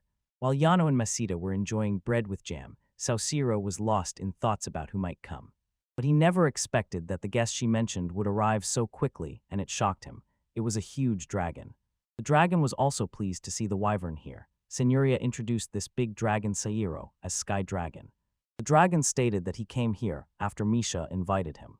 Salgero felt that problems awaited him ahead if such great guests continued to arrive. The dragon introduced himself, Ayers, a sky dragon from the clan of Sky Dragons. Senyoria informed him that sky dragons are an ancient people who have existed since the age of myths, standing alongside the ancestors of the High Elves. Hers told that he learned from Senyoria a purebred wyvern had appeared here. The dragon was radiant with joy to come immediately after all. There were too few wyverns now. Ayers was glad to have arrived here, but as soon as he tried to greet the wyvern responded with submission. Ayers found this cute, and Salgero immediately understood one thing. This legendary sky dragon has almost no dignity, and maybe for them, that's even a plus. The dragon looked closer at Sajiro. He wanted to see the sacred. They say there hasn't been one there for a very long time. Even though he himself had lived for several hundred years, this was his first encounter with such. The wyvern was wary of showing off, left the sky dragon's trajectory, and then hid behind Misja. She came stunned, seeing another race she had never seen before. Salgero introduced the heirs of Misja, and she noticed that today wyvern was strangely clingy to her. The sky dragon noticed something, and asked Salgero if he can do something about why we are not friendly with him. So Jiro couldn't resist, and it angered the sky dragon. He asked if he would really allow the high elf to monopolize wyvern when he himself, free, had come all the way here. The heirs reminded Sajiro, people usually have to bow before sky dragons and beg them for blessings. Miseta intervened to clarify one thing to Ayers. If he continues to bother Soajiro, divine punishment will fall on him in the future. He was supposed to be someone else, and he was supposed to be worshipped. She fell silent, and then he was asked to listen to something. He looked, and there, in the doorway, stood Yano holding a sofa. He did not expect such a dark presence here. And he immediately began preparing to attack her. Jiro felt something bad was about to happen. And even Yano took the impending attack seriously. When the heavenly dragon unleashed a thunderbolt, she instantly summoned her octopus to engage with the dragon's attack. When the dragon's attack subsided, she slipped out of the shelter made of many octopus tentacles. Immediately, she quickly recited a shadow manipulation spell to control the dragon's shadow and freeze it in place. He was a little more patient. He was a little more patient. He was a little more patient. He was a little more patient. He was a little more patient. He was a little more patient. He was a little more patient. He was a little more patient. He was a little more patient. He was a little more patient. He was a little more patient. He was a little more patient. He was a little more patient. He was a little more patient. I can't do anything. She smashed the sky dragon as if it were nothing, and muttered why she was attacked by something that was supposed to look like a potentially tasty dinner. His hungry gaze scared the dragon away, and then Jiro placed Yano's hand on her head and told her not to speak like that to their guest.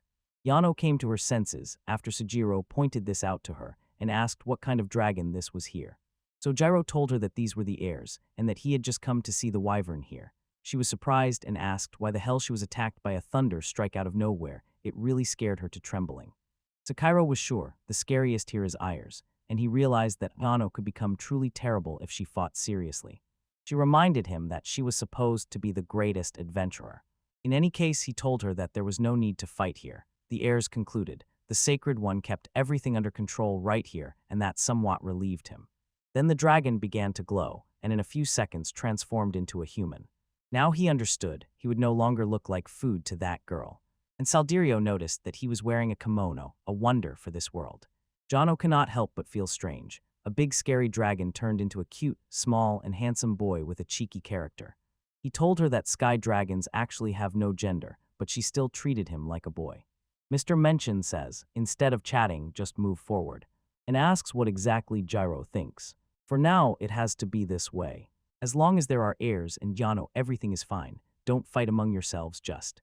Through their opposite traits, light and darkness. The heirs agreed not to act rashly, and Yano especially did not mind. She boldly stated that the dragon was weak anyway, so Jiro ordered her not to babble unnecessarily. After that, he treated the heirs to some bread and jam. He really liked it, just as Seneria expected, and he thanked her by expressing gratitude for the bread. and yet Yana looked at him suspiciously from the outside. The wyvern wandered among the pastures while he himself sat in the chair. He remained in human form and behaved calmly. Seijiro was glad that now everything seemed to be without problems, and he hoped that Saljiro could give those other people a few tips, who only make mountains of food with bad taste and bread with spices, even in sweets. Saldiro said that it tastes that way only because the fruits and everything else in this forest were incredibly delicious. The heirs added what made this food especially attractive the most, the divine energy invested in it. Saljero recalled he had heard this before. He asked what exactly divine energy was. The heirs replied that it is the aura itself. It clings tightly to everything touched by a divine being, like Sujiro. Sojiro asked if it really changes so much, and he agreed that it does. Because things soaked with divine energy have a tangible presence, especially breeds like sky dragons and spirit beasts. It's like straining dirty water until it becomes clean. You can't taste the water if it's still dirty, but once it becomes clean, it acts softer when drinking. And once Algilo fully masters his divinity, he will be able to go even further. Capable of investing in anything, he uses any tool or other things more power than he himself intends. This would increase his efficiency in all tasks, to the point that he could be called God's favorite, or even God himself on earth. Now Hyro understands, his power is better. And the heirs added that the reason why some races can feel divine energy is that alongside it, they simply feel comfort and warmth. As if swallowing every taste of future victory. Even this bread was so delicious. No matter how many times it happened, one day it repeated over and over as if they were eating at a starving maximum they wanted to eat endlessly. Sajero is a little jealous of them. And on the other hand, Tatiana grumbled from the side, complaining. Her ration of bread was already finished. She wanted more, but Sajiro reminded her that she was already as old as yesterday, and now it was time to get to work. The heirs mocked her while Yana was in Sajiro's hands, and by evening the heirs had also dispersed completely. But the next morning the heirs appeared again. They greeted Sajiro and asked if he had slept well. Sajiro did not think the heirs would return, and so early in the morning at that. Heir said when he returned home, it just fired him up. He thought that if he had left earlier then, he could look at the wyvern, who was sleeping stretched out anywhere. It seems they really like wyverns, so Gyro heard that the wyvern lives very far away. The wyvern claimed that he flew here in his dragon form to get here quickly. And now he was starving after so much exertion. He wanted to have breakfast right now, and also brought rice from his storage. I want to eat my fill of Salgero's cooking today. Yano appeared all irritated, and it was clear that he was almost scolding him. Sujiro wanted her to calm down, and absent-mindedly led her away from there. Salgero agreed to cook after bathing in the river, but still wanted to go with them. Then Gyro asked didn't he want to look at the wyvern. He already answered. And it was just too cute, he could watch every day. On the way he asked Suiro if he had a favorite of the opposite sex. He replied that it would be a goddess. While he was bathing, he asked Sujiro if he had thought about making a watermelon. Sujiro was not against the idea. With his craft gear and Ano's help, it should be easy, but Irid hoped he wouldn't overdo it and generate a bunch of stuff. Then Gyro asked how it happens that sky dragons know about such things. The heirs replied that it was, of course, because they lived so long for them it was basic knowledge. If they do not continue to acquire new knowledge, their life will seem like going in circles each time. Living on a single instinct alone for hundreds of years is incredibly difficult. So Gyro was visible. He spoke completely without jokes, and he added that a person's legs sometimes even go numb and become stiff. It was the same with his father, exactly the same. Now his father reluctantly showed himself here. He was trembling with nerves because he overthought everything too much. He tried to tell him, just come and speak normally. So Gyro asked if he had a request. Hares replied, yes now. It was ordinary. He wanted to see why they were burning and other similar things. But he was too confused. He could not understand whether he could come and greet first. It was a huge event. The sacred one appeared after hundreds of years, who now cleared the forest and even gave them gifts, like that very sofa for them. It was a real treasure. Father Ayres wanted to prepare a real gift for him. Salgero did not know that the sofa was already such a serious thing, and it seemed a bit excessive. His father also repeatedly refused to allow him to go see the wyvern. But he did not listen and simply flew casually in all directions in the air. He thinks that his father was still stubborn and grumbling, completely unlike him. Salgero wonders if his father is too strict, and if he will worry that he speaks too simply with his son. And suddenly, as if from nowhere, Air sends something from the sky above. But Salgero cannot see anything up there. Suddenly he jumped for joy, and in a moment he was hit by an attack. so Gyro flinched from the sudden assault. And the next thing he saw the heirs, knocked down with a dull blow to the head. Heirs now behaved strangely. He shook the water off himself, changed clothes, and moved forward, grumbling that he needed to pick him up, so Gyro asked who. To this he replied that they needed to lift the father, and later brought him here, and he officially introduced himself, Lace Ruwu from Celestial Dragon Clan. He came here to meet Lord Sajiro, who rules the Forest of Sacred Trees.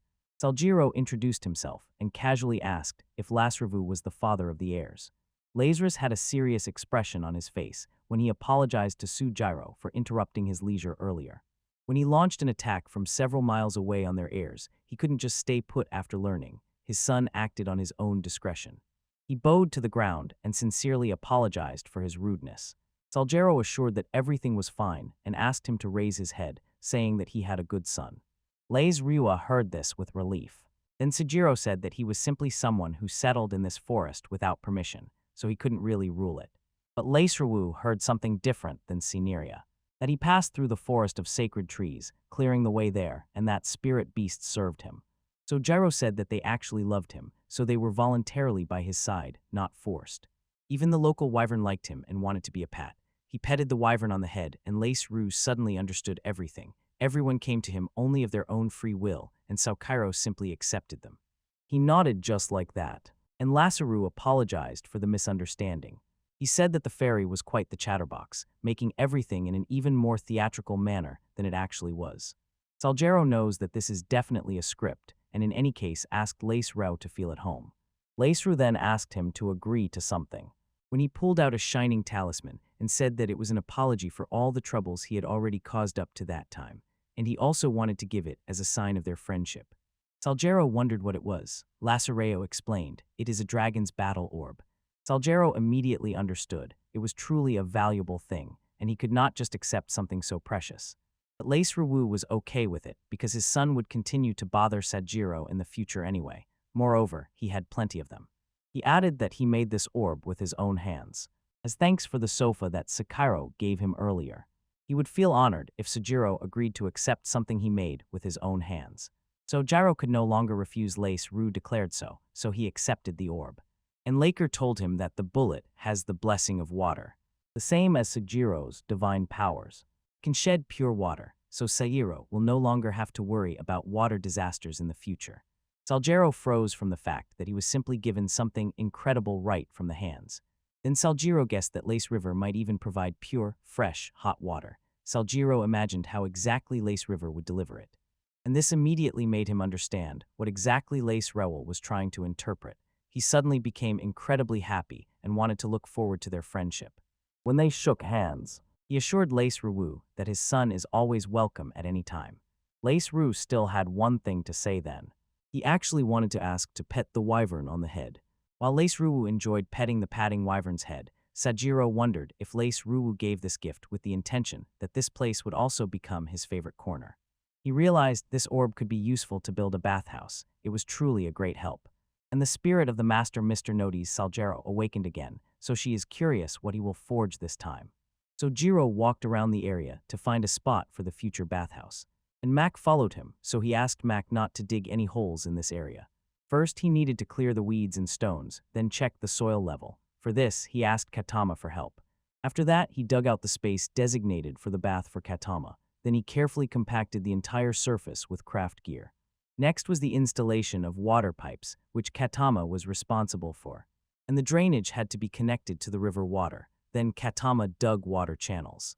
And slowly Sajero, together with Yano, covered the surface with stones. She asked if that was enough. He thanked her for the help and then leveled the rocky surface. Next, he mixed the soil mixture over the entire surface. The process mostly involved mixing clay and sandy soil to create a concrete mixture, as well as adding eggshells for the floor, which were mixed with water. After the coating was applied, all that remained was to let the surface dry. Michi cast magic to speed up the drying of Seijiro. He remembered that he had long thought about building a bathhouse, and with everyone's help, the work went faster than he expected. At such a speed, it didn't even look like construction.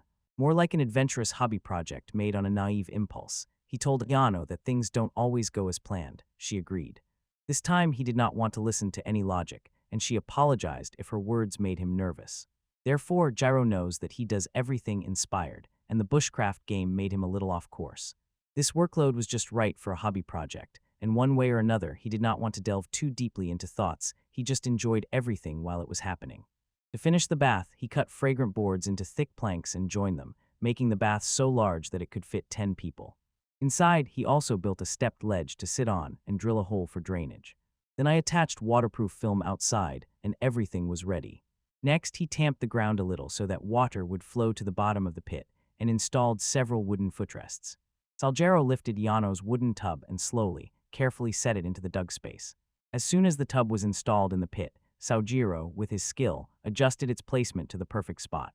He fenced off the area around the bathtub with a dry stone masonry, and arranged a place for changing clothes with a duckboard mat. He also left a place to wash off dirt. The heirs asked why they needed a place to wash their bodies if the orb already created cleansing water. It's more like a habit, otherwise it won't sit well with him. Now all that was left, to make a place where a stone could be placed. After he installed the stone, he remembered the instructions from Lace Ruwu to change the temperature and make the water flow from the orb. It was related to his thoughts and finger touches. He tried and the orb activated. The orb was already glowing, held in a cauldron placed on the statue of the goddess. It looked incredible, and Mr. and Iana were impressed by the artist's work. Saljero said he chose the statue of the goddess because it was her bath, and he was told he had excellent taste in design. Earlier, Sujiro admitted that he did not know what to call the bathhouse. He was confused about the name, and Lasru came to help and suggested calling it Goddess Bath, not Dragon Bath. Jono imagined that it would look strange and realized it does not fit into the cleansing bath.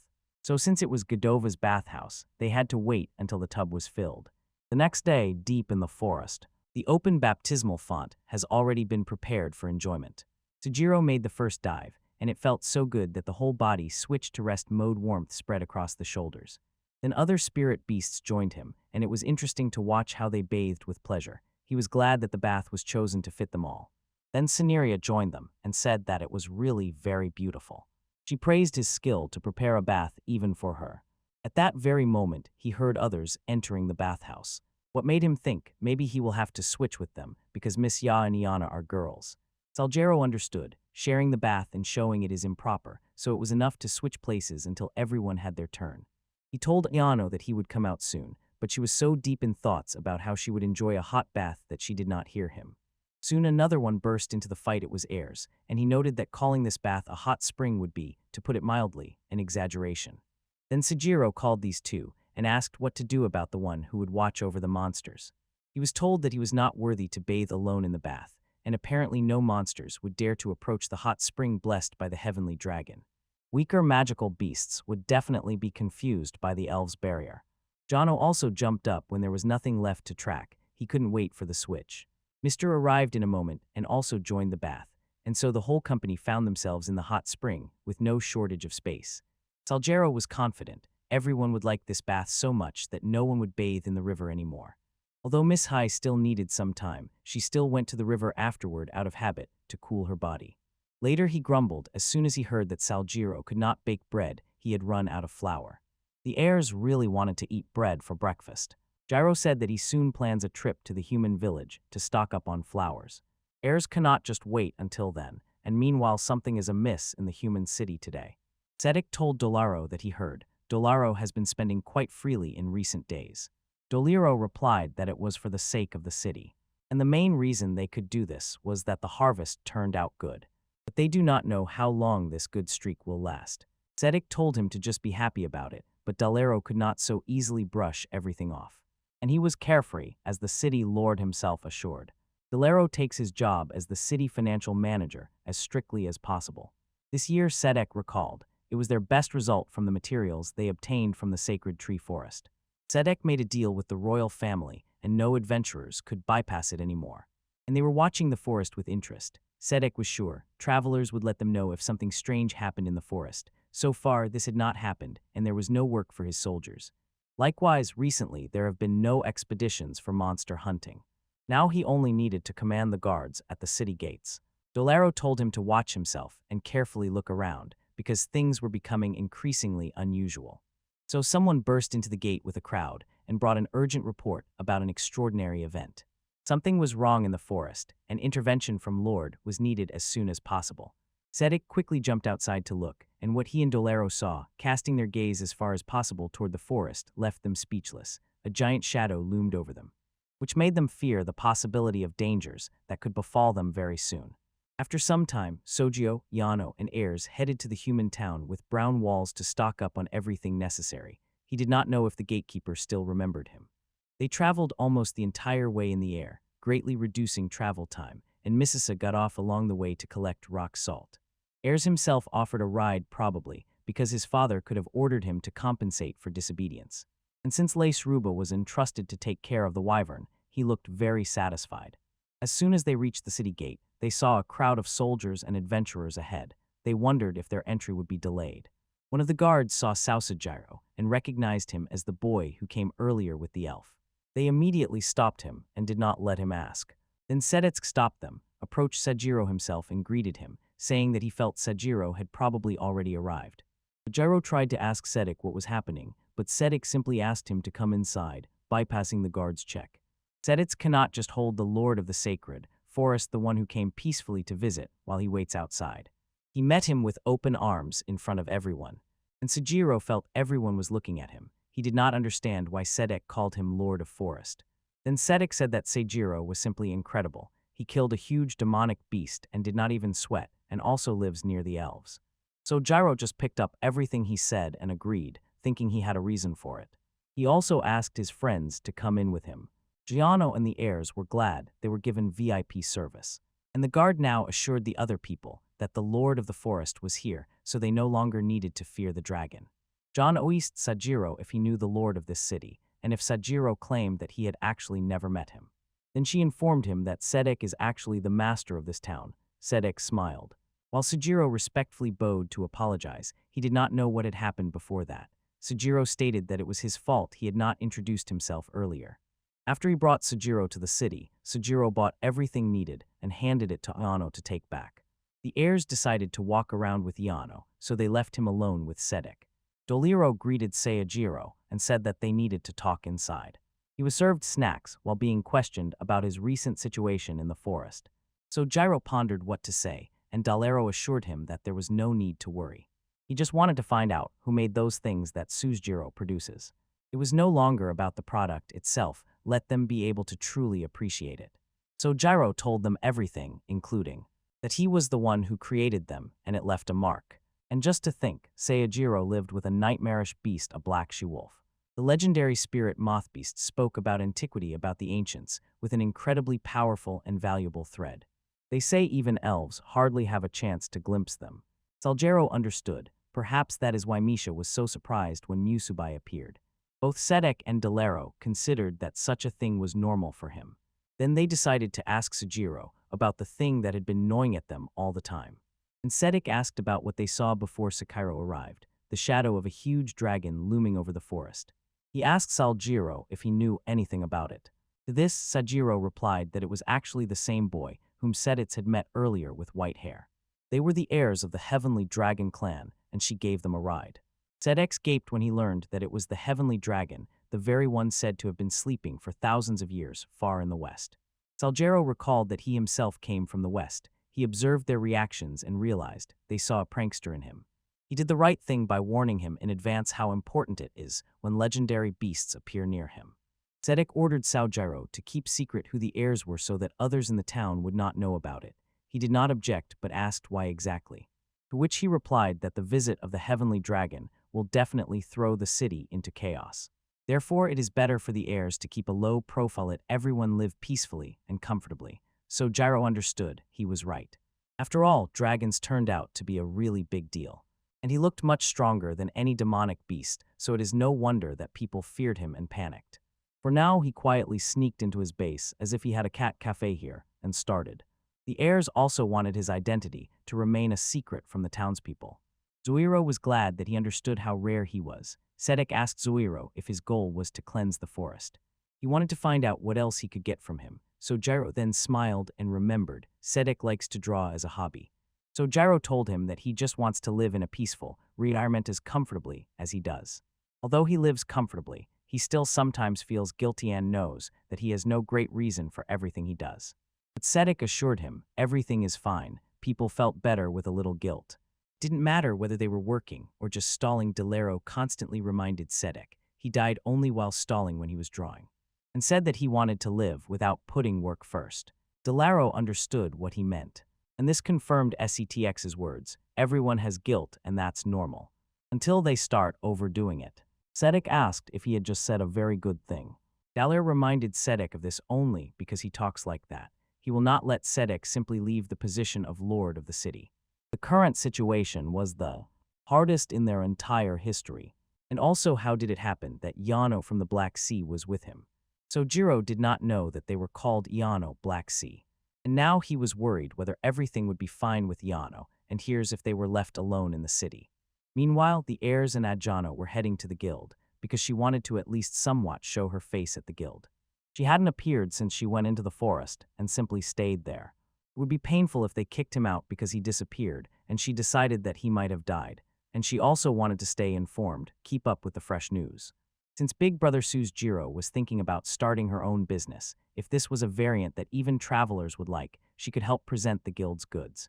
Moreover, now she could really become popular after all. She, the adventurer, went into the forest and came back alive. She was trembling with excitement. She wondered what their reaction would be. He revealed a creepy smile. And then she realized everything she did in the forest was just moving heavy things through space. But she was lying on the couch and essentially was indulged all the time, even fed tasty food, so now she wasn't sure what to do next. She really deserves some recognition for that, or at least should she pretend, release an aura in a mature and beautiful way in front of everyone. The heirs told her that their people were watching them too closely, as if she was radiating a slightly overly oppressive aura around herself. People began to fear her and wonder if she was about to attack. Some recognized this is a dark mage. She was stunned. She didn't understand that her mana had accidentally leaked. The heirs laughed and encouraged her to blow everything up. If she had wanted, she would have told him not to say such things in public. The heir found it boring and said that since she was not going to do anything, he could have some fun. She simply ruined their hereditary plans and disappeared completely along with him. People wondered what that was, and also whether the dark mage had gotten himself a companion after all these years. They cannot help but wonder what she had to go through in the forest of sacred trees. In the guild, the heirs felt that there were too many people here, and Yano told him that it was supposed to be that way. And inside, she also feels there are too many adventurers today. He looked at the food and immediately felt something smelled fishy here. The boy noticed his reaction and simply let out a restrained smile. The boy enchanted her heart in an instant. The piano cannot take its eyes off him wherever he goes. He immediately becomes the center of attention. She pulled the heirs with him and said that the matter he was supposed to handle was ahead. The heirs looked at her when she pulled him by the hand. When she reached the reception, she apologized for being absent for so long. She showed the administrator her guild card to confirm her identity. And the receptionist told her that it was not necessary to do that because she already knew who Yana was. When he heard the nickname Keanu, Black Sea, he told her that it was just incredibly cool. Then the receptionist said that she was glad that Yano was still alive because everyone thought she was supposed to die in the forest. Yano knew that they would think exactly that. And the receptionist told her, now people will no longer think about Yano the same way as before. Because she managed to return alive and without a single drop of dirt, and her facial expression looked much better, and her clothes shone as if she had not gone through so many dangers. The receptionist wondered what kind of magic made this happen. Piano decided that now she really eats much better than before, and Musubai sewed these clothes for her. The receptionist asked who Musubai was. Johnny replied that it was a silkworm moth, a legendary beast spirit. She was surprised to hear this, and asked if Yano managed to conquer the forest. Yano denied it was not so. Someone lives in that forest. And he took her in, treating her to food. It did not turn out so cool, and he was kept just like a pet like his. Jano Kantene, the situation can be explained differently. And some guys, hearing her story from the side, appeared afterwards and wanted to talk to her. They came here after rumors about how the forest spread, and hoped they had already found a clue so it looked like a time saver. He asked if she was really Gano of the Black Sea, and she meanwhile seemed to be clearing the forest without problems. While they were looking at her, she did not believe that such guys would come to her so quickly. They offered Yano to help her conquer the forest, while he was counting them and checking if there were really only 6 of them. Baldy asked if that was so. As soon as they noticed his horns, they decided he is a beastman. The heirs told them, if they go into the forest, all 6 will become corpses in a matter of minutes. So they need to stop speaking informally with someone stronger than them. Baldy got angry at his words and roughly grabbed Ares by the collar. Tell him to be ready for the consequences for disrespecting them. He simply knocked him off his feet like a speck of dirt that was just brushed away. Baldy slammed against the wall with a loud thud and collapsed unconscious to the ground. Jono did not think the heirs would cause a mess so early, and the leader of those guys was a bit confused by what had just happened. The heirs came laughing and ordered everyone, if they want to fight, let them run to him together. The same applies to all other adventurers in the guild. They are also ready to set out for a bloody rampage. The heirs began raining blows on everyone who rushed at him, and very quickly he smashed them one by one. He laughed out loud and restrained his strength. He openly challenged them, come at him with everything you have, creating more chaos around the guild.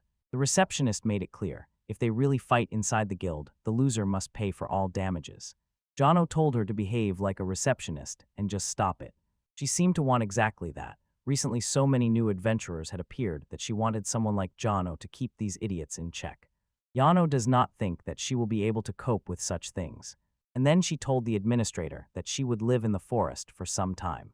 While the adventurers were being thrown against the walls, Ayano casually talked with the reception administrator and told her that she came here just to report this.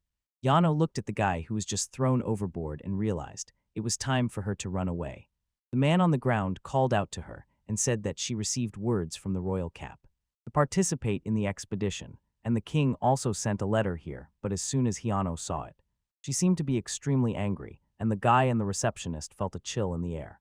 Yano directly told them, if they manage to deliver that letter to her in the forest, she will think about it and possibly agree to the job. Then she raised her hand to the heirs and called her tentacle arms octopuses to lock him in place. The heirs still cannot evade her attacks.